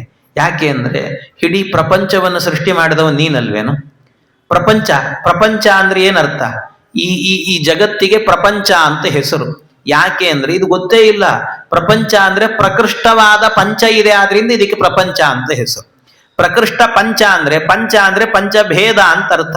5 ಭೇದಗಳು ಈ ಪ್ರಪಂಚ ಇದರಲ್ಲಿ ಇರೋದ್ರಿಂದ, ಪ್ರಕೃಷ್ಟ ಪಂಚ ಇರೋದ್ರಿಂದ ಇದಕ್ಕೆ ಪ್ರಪಂಚ ಅಂತ ಹೆಸರು, ಒಂದರ್ಥ. ಇನ್ನೊಂದು ಅರ್ಥ ಏನು ಅಂದ್ರೆ ಪ್ರಪಂಚ ಅಂದ್ರೆ ಪಂಚ ಪಂಚ ಅಂದ್ರೆ 5 ಇದೆ, ಆದ್ರಿಂದ ಇದಕ್ಕೆ ಪ್ರಪಂಚ ಅಂತ. 5 ಅಂದ್ರೆ ಅರ್ಥ ಏನು? 5 + 5 ಅಂದ್ರೆ 10 ಅಂತ. 10 ಇರೋದ್ರಿಂದ ಈ ಪ್ರಪಂಚ ಅಂತ. 10 ಅಂದ್ರೆ ಅರ್ಥ ಏನು ಅಂದ್ರೆ 5 ಪ್ಲಸ್ ಮಾಡ್ಬೇಡ್ರಿ, ಪಕ್ಕದಲ್ಲಿ ಇಡ್ರಿ, ಅವಾಗ ಏನಾಗುತ್ತೆ? 55 ಅಂತ ಆಗತ್ತೆ. ಅಂದ್ರೆ ಪ್ರಪಂಚ ಅಂದ್ರೆ 55 ಅಂತ ಅರ್ಥ. ಒಟ್ಟು ಪ್ರಪಂಚ ಅಂದ್ರೆ ನೀವು 10 ಅಂತ ಇಟ್ಕೊಂಡ್ರು ಅದು 55. ಯಾಕೆ ಅಂದ್ರೆ 10 ಅಂದ್ರೆ ಅರ್ಥ ಏನು? 10 ಅಂದ್ರೆ ನೋಡಿ, 1 ರಿಂದ 10 ತನಕ ನೋಡಿ ನೀವು ಸಂಖ್ಯೆಯನ್ನ. 1 + 2 3, 3 + 3 6, ಹೀಗೆ ನೀವು 10 ತನಕ ಕೂಡಿಸ್ತಾ ಹೋಗಿ ಸಂಖ್ಯೆಯನ್ನ, ಸಿಗುವ ಸಂಖ್ಯೆ 55. ಆದ್ರಿಂದ ಪ್ರಪಂಚ ಅಂತ ಹೇಳಿದ್ರೆ 55. 10, 1 ರಿಂದ 10, ಆ 10 55 ಅಂತ ಅರ್ಥ. ಇದನ್ನೇ ಪಂಚ ಪಂಚ ಪ್ರಪಂಚ ಅಂತ ಕರೆದು. ಏನಿದು ಪಂಚ ಪಂಚ ಪ್ರಪಂಚ ಅಂದ್ರೆ ಅದಕ್ಕೆ ಹೇಳಿದರು ಬ್ರಹ್ಮಾದಿ ದೇವತೆಗಳು ಹೇಳ್ತಾರೆ, ಏಕಾಯನೋಸೌ ದ್ವಿಪಲಸ್ತ್ರಿಮೂಲಃ. ದೇವರೇ, ಈ ಪ್ರಪಂಚ ಅನ್ನುವಂತಹದ್ದು ಇದೊಂದು ಮರ ಇದು ಅಂದ್ರೆ ಇದೊಂದು ಮರ ಇದು. ಆ ಮರ ಹೌದಾ, ಯಾವುದಿದು ಮರ, ಇದ್ರ ಹೆಸರೇನು, ಏನು ಕತೆ, ಇದ್ರ ಬಗ್ಗೆ ಎಲ್ಲಿಯಾದ್ರೂ ಉಲ್ಲೇಖ ಇದೆಯಾ ಅಂತ ಕೇಳಿದ್ರೆ ಭಾಗವತದಲ್ಲಿ ಹೇಳಿದ ಮರ ಎಲ್ಲಿದೆ ಅಂತಂದ್ರೆ ಭಗವದ್ಗೀತೆಯಲ್ಲಿದೆ ಅಂತಂದ್ರು ಅವರು. ಭಗವದ್ಗೀತೆಯಲ್ಲಿ ಹೇಳಿದ್ದಾನೆ ಭಗವಂತ. ಯಾವುದದು ಮರ ಅಂದ್ರೆ ಊರ್ಧ್ವ ಮೂಲಂ ಅಧಶಾಖಂ ಅಶ್ವತ್ಥಂ ಪ್ರಾಹುರವ್ಯಯಂ ಛಂದಾಂಸಿ ಯಸ್ಯ ಪರ್ಣಾನಿ ಯಸ್ತಂ ವೇದ ಸ ವೇದವಿತ್. ಊರ್ಧ್ವ ಮೂಲಂ ಅಧಶಾಖಂ ಅಶ್ವತ್ಥಂ ಪ್ರಾಹುಹು ಅಂತ ಹೇಳಿದ್ರು. ಇದೊಂದು ಮರ ಇದೆ ಅಂತೆ, ಈ ಪ್ರಪಂಚ ಅನ್ನುವಂಥ ಮರ ಇದೆಯಲ್ಲ, ಎಷ್ಟು ವಿಚಿತ್ರ ಅಂದ್ರೆ ಇದರ ಬೇರು ಮೇಲೆ ಇದೆ ಅಂತೆ, ಬೇರು ಮೇಲೆ ಇದೆ. ಊರ್ಧ್ವ ಮೂಲಂ ಅಧಶಾಖಂ, ಶಾಖ ಅಂದ್ರೆ ಈ ಕೊಂಬೆ ರೆಂಬೆಗಳೆಲ್ಲವೂ ಕೂಡ, ಅದೆಲ್ಲವೂ ಕೂಡ ಕೆಳಗಿದೆ ಅಂತೆ. ಎಲ್ಲಾ ಮರಗಳ ಬೇರು ಕೆಳಗಿರುತ್ತದೆ, ಕೊಂಬೆ ರೆಂಬೆಗಳು ಮೇಲಿರುತ್ತದೆ. ಆದ್ರೆ ಭಗವಂತ ಸೃಷ್ಟಿ ಮಾಡಿದ ಪ್ರಪಂಚ ಅನ್ನುವಂತ ಏನು ವೃಕ್ಷ ಇದೆ, ಈ ವೃಕ್ಷದ ಬೇರು ಮೇಲೆ ಇದೆ, ಕೊಂಬೆ ರೆಂಬೆಗಳು ಕೆಳಗಿದ್ದಾವೆ ಅಂತ ಹೇಳಿದ್ರು. ಏನಪ್ಪ ಇದ್ರ ಹೆಸರು? ಅಶ್ವತ್ಥಂ ಪ್ರಾಹುರವ್ಯಯಂ. ಅಶ್ವತ್ಥಂ ಪ್ರಾಹು, ಈ ವೃಕ್ಷಕ್ಕೆ, ಪ್ರಪಂಚ ಅನ್ನುವ ವೃಕ್ಷಕ್ಕೆ ಹೆಸರೇನು ಅಂದ್ರೆ ಅಶ್ವತ್ಥ ಅಂತ ಹೆಸರು ಅಂತಂದ್ರು. ಏನು ಅಶ್ವತ್ಥ ಅಂದ್ರೆ ಏನರ್ಥ? ಅಶ್ವತ್ಥ ಅಂದ್ರೆ ಈ ಪ್ರಪಂಚಕ್ಕೆ ಎಷ್ಟು ಅದ್ಭುತವಾದ ಹೆಸರಿಟ್ಟಿದ್ದಾನೆ ಭಗವಂತ. ಅಶ್ವತ್ಥ ಯಾಕೆ ಅಂದ್ರೆ ಶ್ವಹ ಅಂದ್ರೆ ಸಂಸ್ಕೃತದಲ್ಲಿ ನಾಳೆ ಅಂತ ಅರ್ಥ, ಥ ಅಂದ್ರೆ ಇರೋದು ಅಂತ ಅರ್ಥ. ಅಶ್ವತ್ಥ ಅಂದ್ರೆ ನಾಳೆ ಇರುತ್ತೆ ಅಂತ ಗ್ಯಾರಂಟಿ ಇಲ್ಲಪ್ಪ, ಯಾವಾಗ ಏನಾಗ್ತದೋ ಗೊತ್ತಿಲ್ಲ. ಈ ಕ್ಷಣ ಇದ್ದಂತೆ ಇನ್ನೊಂದು ಕ್ಷಣ ಇರಲ್ಲ. ಒಂದೊಂದು ಕ್ಷಣದಲ್ಲೂ ನಮ್ಮನ್ನು ಕಳಿಸ್ಬೇಕು ಅನ್ನೋರು ಎಷ್ಟು ಮಂದಿ ಇರ್ತಾರೋ ಗೊತ್ತಿಲ್ಲ. ಹುಟ್ಟಿದ ಮಕ್ಕಳೇ ನೋಡ್ತಿರ್ತಾರೆ, ಯಾವಾಗ ಹೋಗ್ತಾನೆ ಈ ಆಸ್ತಿ ನಾನು ಯಾವಾಗ ಲಪ್ಟಾಯಿಸ್ಲಿ ಅಂತ ನೋಡ್ತಿರ್ತಾರೆ. ಎಲ್ಲ ಹೀಗಿರ್ತದೆ, ಜಗತ್ತೇ ಹೀಗೆ. ಅದರಿಂದ ಇದು ಯಾವುದು ಶಾಶ್ವತ ಅಲ್ಲ, ಯಾವುದು ಶಾಶ್ವತ ಅಲ್ಲ. ಹಾಗಾಗಿ ಇದು ಅಶಾಶ್ವತ, ಇದು ಅಶ್ವತ್ಥ ಅಂತ ಹೇಳಿದ್ರು. ಅಶಾಶ್ವತವಾದದ್ದು ಇದು ಅಂತ. ಹಾಗೆ ಅಂತಹ ಅಶಾಶ್ವತವಾದಂತಹ ವೃಕ್ಷ ಆದ್ರಿಂದ ಇದಕ್ಕೆ ಅಶ್ವತ್ಥ ಅಂತ ಹೆಸರು. ಏಕಾಯನೋಸೌ, ಈ ವೃಕ್ಷದಲ್ಲಿ 2 ಹಣ್ಣುಗಳಿದೆ ಅಂತಂದ್ರು. ದ್ವಿಫಲಹ ಅಂತ 2 ಹಣ್ಣಿದೆ. ಯಾವುದದು 2 ಹಣ್ಣು ಅಂದ್ರೆ ಇದಕ್ಕೆ ನಾರಾಯಣ ಉಪನಿಷತ್ತು ಹೇಳುತ್ತೆ ಅಂತಂದ್ರು. ನಾರಾಯಣ ಉಪನಿಷತ್ತು ಯಾವುದದು? ಅಜಾಂ ಏಕಾಂ ಲೋಹಿತ ಶುಕ್ಲ ಕೃಷ್ಣಾಂ ಬಕ್ವೀ ಪ್ರಜಾ ಸೃಜಮಾನಾಂ ಸ್ವರೂಪಾಃ ಅಜೋಹ್ಯೇಕೋ ಜುಷಮಾನೋನು ಶೇತೆ ಜಹಾತ್ಯೇನಾಂ ಭುಕ್ತ ಭೋಗಾಂ ಅಜೋನ್ಯಃ. ಇದು ವೇದ ಮಂತ್ರ. ಇದು ವೇದಕ್ಕೆ ಸಾಮಾನ್ಯವಾಗಿಯೇನೆ ತ್ಯರ್ಥತಾಂ ಶ್ರುತಿಷು ಅಂತ ಹೇಳ್ತಾರೆ. 3 ಅರ್ಥ ಇದೆ ಅಂತ ಸಾಮಾನ್ಯ. ನೋಡಿ ಮೇಲ್ನೋಟಕ್ಕೆ ನೋಡಿ ಹೇಗಿದೆ ಅರ್ಥ ಅಂದ್ರೆ ಅಜಾಂ, ಅಜ ಅಂದ್ರೆ ಸಂಸ್ಕೃತದಲ್ಲಿ ಹೆಣ್ಣಾಡು ಅಂತ ಅರ್ಥ. ಅಜ ಅಂದ್ರೆ ಆಡು ಅಂತ, ಹೆಣ್ಣಾಡು. ಅಜಾಂ ಏಕಾಂ ಲೋಹಿತ ಶುಕ್ಲ ಕೃಷ್ಣ, ಒಂದು ಹೆಣ್ಣಾಡು ಇದೆ. ಅದು ಹೇಗಿದೆ ಅಂದ್ರೆ ಲೋಹಿತ ಶುಕ್ಲ ಕೃಷ್ಣ, ಅದು ಕೆಂಪು ಮತ್ತು ಬಿಳಿ ಕಪ್ಪು 3 ಬಣ್ಣದಿಂದ ಕೂಡಿದೆ. ಅದು ಏನ್ ಮಾಡ್ತಾ ಇದೆ ಅಂತಂದ್ರೆ ಬಕ್ವೀ ಪ್ರಜಾ ಸೃಜಮಾನಾಂ ಸ್ವರೂಪಾಃ. ಬಕ್ವೀ ಪ್ರಜಾ ತನ್ನಂತೆ ಇರುವಂತಹ ಅಂದ್ರೆ ಕೆಂಪು ಬಿಳಿ ಕಪ್ಪು ಬಣ್ಣದ ಅನೇಕ ಮಕ್ಕಳನ್ನ ಹೆರ್ತಾ ಇದೆ ಅಂತ. ಅದಕ್ಕೆ ಯಾವಾಗಲೂ ಹೆರಿಗೆ ಆಗ್ತಾ ಇರುತ್ತಂತೆ. ಅದರಲ್ಲಿ ಅಜೋಹ್ಯೇಕೋ ಜುಷಮಾನೋನು ಶೇತೆ, ಒಂದು ಗಂಡು ಆಡು ಇದೆ ಅಂತ ಹೇಳ್ತಾರೆ. ಆ ಗಂಡಾಡು ಏನ್ ಮಾಡ್ತದಂತೆ ಏಕೋ ಜುಷಮಾನೋನು ಶೇತೆ, ಇದರ ಜೊತೆಗೆ ಈ ಹೆಣ್ಣಾಡಿದೆಯಲ್ಲ, ಅಯ್ಯೋ ಇದು ಎಷ್ಟು ಚೆನ್ನಾಗಿದೆಯಲ್ಲಪ್ಪ ಅಂತ ಇದ್ರ ಸುತ್ತಲೇ ಓಡಾಡ್ತಿರ್ತದಂತೆ. ಯಾವಾಗಲೂ ಕೂಡ, ಯಾವಾಗಲೂ ಅದು ಅಲ್ಲೇ ಓಡಾಡ್ತಿರ್ತದೆ. ಇನ್ನೊಂದು ಜಹಾತ್ಯೇನಾಂ ಭುಕ್ತ ಭೋಗಾಂ ಅಜೋನ್ಯ, ಇನ್ನೊಂದು ಗಂಡಾಡು ಇದೆ. ಆ ಗಂಡಾಡು ಏನ್ ಮಾಡತ್ತಂತೆ, ಅಯ್ಯೋ ಇದರಲ್ಲಿ ಏನಿಲ್ಲ, ಇದು ಸಾರ ಅಲ್ಲ, ಇದು ನಿಸ್ಸಾರ ಅಂತ ತಿಳ್ಕೊಂಡು ಅದಕ್ಕೆ ಬೆನ್ನು ಹಾಕಿ ಹೊರಟು ಹೋಗ್ತಾ ಇದೆ ಅಂತ. ಇದೇ 2 ಹಣ್ಣು ಅಂತ ಹೇಳಿ. ಇದು 2 ಹಣ್ಣು. ಏನಿದು ಅಂತ ಇದು ಮೇಲ್ನೋಟಕ್ಕೆ ನೋಡಿದ್ರೆ ಹೀಗೆ ಅರ್ಥ ಇದೆ. ಇದ್ರ ಒಳಾರ್ಥ ಏನು ಗೊತ್ತಾ? ಅಜಾ, ಅಜಾಂ ಏಕಾಂ. ಅಜಾಂ, ಅಜಾಂ ಅಂತ ಹೇಳಿದ್ರೆ ಸಂಸ್ಕೃತದಲ್ಲಿ ಇನ್ನೊಂದು ಅರ್ಥ. ಅಜ ಅಂದ್ರೆ ಹುಟ್ಟಿಲ್ಲದ್ದು ಅಂತ ಅರ್ಥ. ನ ಜಾಯತೆ ಇತ್ಯಜ. ಅಜ ಅಂದ್ರೆ ಮೂಲ ಪ್ರಕೃತಿ ಅಂತ ಅರ್ಥ. ಮೂಲ ಪ್ರಕೃತಿಗೆ ಹುಟ್ಟಿಲ್ಲ. ಅದು ಹೇಗಿದೆ ಅಂತ ಹೇಳಿದ್ರೆ ಲೋಹಿತ ಶುಕ್ಲ ಕೃಷ್ಣಾಂ. ಲೋಹಿತ ಶುಕ್ಲ ಕೃಷ್ಣಾಂ ಅಂತ ಹೇಳಿದ್ರೆ ಕೆಂಪು ಬಿಳಿ ಕಪ್ಪು 3 ಬಣ್ಣದಿಂದ ಕೂಡಿದೆ ಅಂದ್ರೆ ಸತ್ವ ರಜಸ್ಸು ತಮಸ್ಸು ಅನ್ನುವಂಥ 3 ಗುಣಗಳಿಂದ ಕೂಡಿದೆಯಪ್ಪ. ಅದು ಏನು ಮಾಡುತ್ತೆ ಅಂದ್ರೆ ಬಕ್ವೀ ಪ್ರಜಾ ಸೃಜಮಾನಾಂ ಸ್ವರೂಪ, ತನ್ನಂತೆ ಇರುವಂತಹ ಅಂದ್ರೆ ಕೆಂಪು ಬಿಳಿ ಕಪ್ಪು 3 ಬಣ್ಣದಿಂದ ಅಂದ್ರೆ ಸತ್ವ ರಜಸ್ಸು ತಮಸ್ಸು ಈ 3ರಿಂದ ಮುಪ್ಪುರಿಗೊಂಡಂತಹ ದೇಹಗಳನ್ನು ಸೃಷ್ಟಿ ಮಾಡುತ್ತೆ. ಅಂದ್ರೆ ನಮ್ಮ ದೇಹಗಳೆಲ್ಲ ಅದೇ ಅಂತ ಅರ್ಥ, ನಾವೆಲ್ಲ ಅದೇನೆ. ಹಾಗಾಗಿ ಬಕ್ವೀ ಪ್ರಜಾಹ ಅನೇಕ, ಆ ಪ್ರಕೃತಿ ಮೂಲ ಪ್ರಕೃತಿ ಯಾವಾಗಲೂ ಅವಳಿಗೆ ಹೆರಿಗೆ ಆಗ್ತಿರ್ತದೆ. ನಮ್ಮಂತವ್ರು ಹುಡ್ತಾನೆ ಇರ್ತೀವಿ, ಸತ್ವರಜಸ್ತಮೋ ಗುಣಗಳಿಂದ ಕೂಡಿದವರು ಹುಡ್ತಾನೆ ಇರ್ತಾರೆ ಮನುಷ್ಯರು. ಹೀಗೆಲ್ಲ ಆಗತ್ತೆ.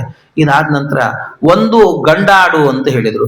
ಒಂದು ಗಂಡಾಡು ಅಂದ್ರೆ ಈ ಹುಟ್ಟಿದಂತಹ ಏನು ಜೀವರಾಶಿಗಳಿದ್ದಾರಲ್ಲ ಅದರಲ್ಲಿ ಏನಾಗ್ತಾರಂತೆ, ಕೆಲವರು ಈ ಹೆಣ್ಣಾಡಿನ ಹಿಂದೆ ಬಿದ್ದು, ಅಂದ್ರೆ ಈ ಪ್ರಕೃತಿಯ ಹಿಂದೆ, ಅಂದ್ರೆ ಸಂಸಾರದ ಹಿಂದೆ ಬಿದ್ದು, ಅಯ್ಯೋ ಎಷ್ಟು ಸುಖವಾಗಿದೆಯಲ್ಲ ಸಂಸಾರ, ಇದು ಎಷ್ಟು ಚೆನ್ನಾಗಿದೆ, ಇಲ್ಲೇ ಇರೋಣ ಅಂತ ಸಂಸಾರದಲ್ಲೇ ಮಗ್ನರಾಗಿರ್ತಾರಂತೆ. ಇನ್ನೊಂದು ಆಡಿದೆ, ಅದು ಯಾವುದು ಅಂದ್ರೆ ಜಹಾತ್ಯೇನಾಂ ಭುಕ್ತ ಭೋಗ ಮಜೋನ್ಯ. ಇನ್ನೊಂದು ಈ ಸಂಸಾರ ಇದು ನಿಸ್ಸಾರ. ಸಂಸಾರ ಅಂತ ಹೇಳ್ತೀವಲ್ಲ, ಅದರ ಅರ್ಥ ಏನು ಗೊತ್ತಾ? ಸಂಸ್ಕೃತದಲ್ಲಿ ಅರ ಅಂದ್ರೆ ದೋಷ ಅಂತ ಅರ್ಥ. ಅರ ಅಂದ್ರೆ ದೋಷ, ಸಾರ ಅಂದ್ರೆ ದೋಷದಿಂದ ಕೂಡಿದ್ದು ಅಂತ ಅರ್ಥ. ಸಂಸಾರ ಅಂದ್ರೆ ಚೆನ್ನಾಗಿ ದೋಷದಿಂದ ಕೂಡಿದ್ದು ಅಂತ ಅರ್ಥ. ಇದು ಸಂಸಾರ. ಅದರಿಂದ ಇದರಲ್ಲಿ ಏನು ಸಾರ ಇಲ್ಲ ಅಂತ ತಿಳಿದು ಭಗವಂತನ ಕಡೆಗೆ ಸಾಗುವಂತಹ ವ್ಯಕ್ತಿ ಅಂತ ಅರ್ಥ. ಹೀಗೆ ಈ ವೃಕ್ಷದಲ್ಲಿ, ಪ್ರಪಂಚ ಎನ್ನುವ ವೃಕ್ಷದಲ್ಲಿ ಎರಡು ವಿಧವಾಗಿರುವಂಥ ಜೀವರಿದ್ದಾರೆ. ಒಂದು ಸಂಸಾರದಲ್ಲಿ ಬೀಳುವಂಥವರು, ಇನ್ನೊಂದು ಸಂಸಾರದಲ್ಲಿ ಏನಿಲ್ಲ ಅಂತ ಭಗವಂತನ ಪಾದವನ್ನು ಹಿಡಿದಂಥವರು ಅಂತ ಎರಡು ವಿಧವಾದ ಜೀವರಿದ್ದಾರೆ ಅಂತ ಹೇಳಿದರು. ಇದು ಎರಡು ಜೀವರು ಅಷ್ಟೇ ಅಲ್ಲ, ದ್ವಿಫಲಃ ತ್ರಿಮೂಲಃ. ಇದಕ್ಕೆ ತಾಯಿ ಬೇರು ಅನ್ನುವಂಥದ್ದು, ಮೂರು ತಾಯಿ ಬೇರಿದೆ ಅಂತ. ಇದಕ್ಕೆ ಮೂರು ತಾಯಿ ಬೇರು. ಅದು ಯಾವುದು? ಸತ್ವರಜಸ್ಸು ತಮಸ್ಸು ಅನ್ನುವಂಥದ್ದೇ ತಾಯಿ ಬೇರಿದೆ. ಇದಿದ್ದ ಹಾಗೆ ಇದಿಲ್ಲದೆ ಇಲ್ಲ. ಇದು ಚತುರಸಃ. ಈ ಹಣ್ಣಿನಲ್ಲಿ 4 ರಸಗಳಿದ್ದಾವೆ. ಹಣ್ಣಿನಲ್ಲಿ ವೃಕ್ಷದಲ್ಲೇ ಇದೆ. ವೃಕ್ಷದಲ್ಲಿ 4 ರಸ. ಯಾವುದದು ಅಂದರೆ ನಿಮಗೆ ಬೇಕಾದ ರಸವನ್ನು ನೀವು ತಗೊಳ್ಬಹುದು. ಯಾವುದು? ಧರ್ಮ, ಅರ್ಥ, ಕಾಮ, ಮೋಕ್ಷ. ಇದು 4 ರಸಗಳು ಅಂತ ಹೇಳಿದರು. ಇದರಲ್ಲಿ ಕೊನೆಯದು ಒಂದಕ್ಕಿಂತ ಒಂದು ರುಚಿ ಜಾಸ್ತಿ ಅಂತ ಹೇಳ್ತಾರೆ. ಕೊನೆಯದು ಬಹಳ ರುಚಿ ಇರುತ್ತದೆ ಅಂತೆ. ಹಾಗೆ ಅಂಥ ಒಂದು ದಿವ್ಯವಾಗಿರುವಂತಹದ್ದು ಅಂತ. ಆಮೇಲೆ ಪಂಚಶಿಪಃ. ಪಂಚಶಿಪಃ ಅಂತ ಹೇಳಿದ್ರೆ 5 ಬೀಳಲುಗಳು.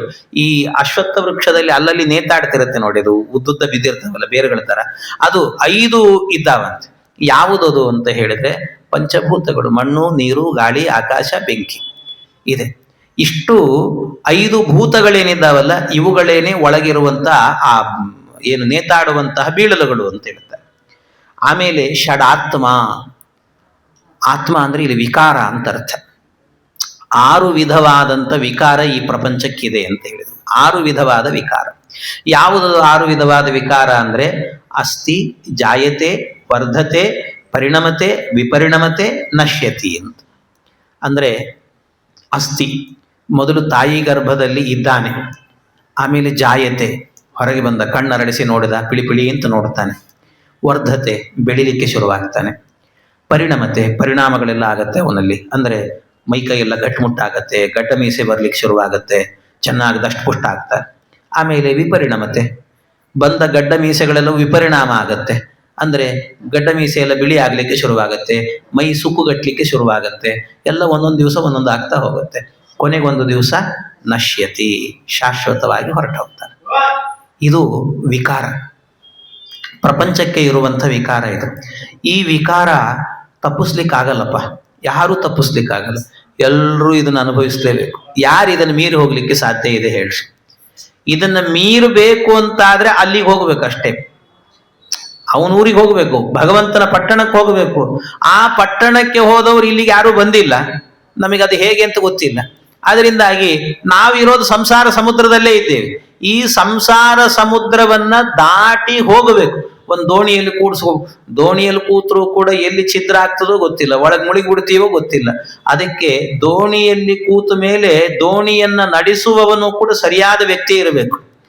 ಸರಿಯಾದ ದಾರಿ ಕರ್ಕೊಂಡು ಹೋಗಿ ಮುಟ್ಟಿಸ್ಬೇಕು ನಮ್ಮನ್ನ. ಆ ರೀತಿಯಲ್ಲಿ ಅವನ ಪಟ್ಟಣಕ್ಕೆ ಹೋದ್ರೆ ಮತ್ತೆ ಈ ಕಡೆ ಬರ್ಲಿಕ್ಕೆ ಆಗಲ್ಲ ನಮಗೆ. ಅಂಥ ಊರಿಗೆ ಕರ್ಕೊಂಡು ಹೋಗ್ಬೇಕು ಸಂಸಾರ ಸಮುದ್ರದಿಂದಾಗಿ. ಅದಕ್ಕೆ ನಮ್ಮ ಜೀವನದಲ್ಲಿ ನಾವಿಕನಾಗಿ ಯಾರು ಬರಬೇಕು ಅಂದ್ರೆ ಭಗವಂತನೇ ಬರಬೇಕು. ಇದನ್ನೇ ಪುರಂದರದಾಸರು ಹೇಳಿತ್ತು. 6 ತೆರೆಯ ನೋಡಂಬಿಗ, ಹದ ಮೀರಿ ಬರುತ್ತಲಿದೆ ಅಂಬಿಗ, ಯಾರಿಂದಲಾಗದು ಅಂಬಿಗ, ಅದ ನಿವಾರಿಸಿ ದಾಟಿಸೋ ಅಂಬಿಗ. ಎಂಥ ಮಾತು! 6 ತೆರೆಯ ನೋಡಂಬಿಗ. 6 ತೆರೆಗಳು ಅಂದ್ರೆ ಇದೆ ಅಸ್ಥಿ, ಜಾಯತೆ, ವರ್ಧತೆ, ಪರಿಣಮತೆ, ವಿಪರಿಣಮತೆ, ನಶ್ಯತಿ ಅಂತ. ಇದು 6 ತೆರೆಗಳು. ಇದನ್ನ ದಾಟಬೇಕು ಅಂತಾದ್ರೆ ದೇವರೇ ನಮ್ಮನ್ನು ದಾಟಿಸ್ಬೇಕಷ್ಟೇ, ಇಲ್ದಿದ್ರೆ ಸಾಧ್ಯ ಇಲ್ಲ.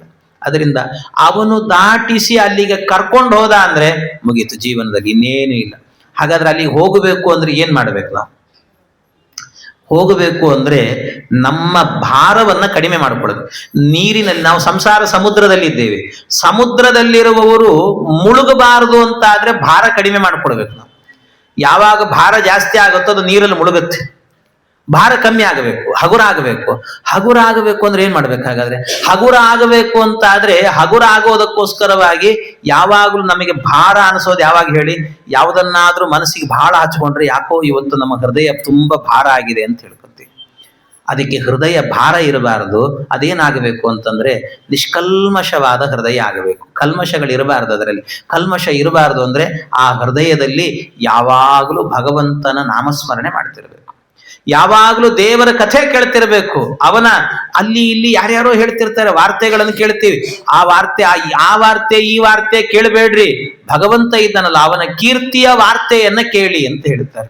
ಅವನ ಕೀರ್ತಿಯ ವಾರ್ತೆಯನ್ನ ಕೇಳಿದ್ವಿ ಅಂತ ಆದ್ರೆ ಆಗೇನ್ ಅನಿಸುತ್ತೆ, ಒಳಗೊಳಗೆ ದೇವರನ್ನು ನೋಡಬೇಕು ಅನ್ನೋ ಭಾವ ಹುಟ್ಟತ್ತಂತೆ. ಅವನನ್ನು ನೋಡಿದ್ವಿ ಅಂತ ಆದ್ರೆ ಭಗವಂತ ಬೇಡ ಅಂದ್ರೂ ಅಲ್ಲಿ ಕರ್ಕೊಂಡು ಹೋಗಿಬಿಡ್ತಾನೆ. ಸಾಕ್ಷಾತ್ಕಾರ ಆಯ್ತು ಅಂದ್ರೆ ಕರ್ಕೊಂಡು ಹೋಗ್ಬಿಡ್ತಾನೆ ದೇವರು. ಆಮೇಲೆ ಮತ್ತೆ ಈ ಕಡೆ ಬರುವುದಿಲ್ಲ ನಾವು. ಅವನ ವಾರ್ತೆ ಕೇಳಿದವರು ಒಲ್ಲರೂ ಸಂಸಾರವನ್ನು, ಅವನ ಮೂರ್ತಿ ನೋಡಿದವರು ಮನೆಯ ಧನವ ಬಿಡುವರು. ಅವನ ಪುರಕ್ಕೆ ಹೋದ ಜನರು ಒಮ್ಮೆಗನ್ನ ಹಿಂದಿರುಗರು. ಅವನು ತಾನೇ ತನಯನ ತನ್ನ ಅವಯವದಿಂದ ಪಡೆದವಗೆ ಒಲಿದೆಯಾತ ಕಮ್ಮಲಕುಮಿ ವಾಸುದೇವಗೆ, ನಮ್ಮ ವಾಸುದೇವಗೆ. ಎಂಥ ಮಾತು! ಅವನ ಪುರಕ್ಕೆ ಹೋದ ಜನರು ಒಮ್ಮೆಗನ್ನ ಯದ್ಗತ್ವ ನನಿವರ್ತಂತೆ ತದ್ಧಾಮ ಪರಮಮ್ಮಮ ಅಂತಾನೆ ಭಗವಂತ. ಅಂತಹದ್ದು. ಅದರಿಂದ ಅಲ್ಲಿಗೆ ಹೋಗಬೇಕು ಅಂದ್ರೆ ಈ ಸಂಸಾರ ಸಮುದ್ರವನ್ನು ದಾಟಬೇಕು. ಅದರಿಂದ 6 ತೆರೆಗಳನ್ನ ದಾಟಬೇಕು ಅಂದ್ರೆ ಅಂಬಿಗನಾಗಿ ಅವನು ಬೇಕು ನಮಗೆ ಅಂತ. ಇದನ್ನು ಮರಿಬೇಡಿ.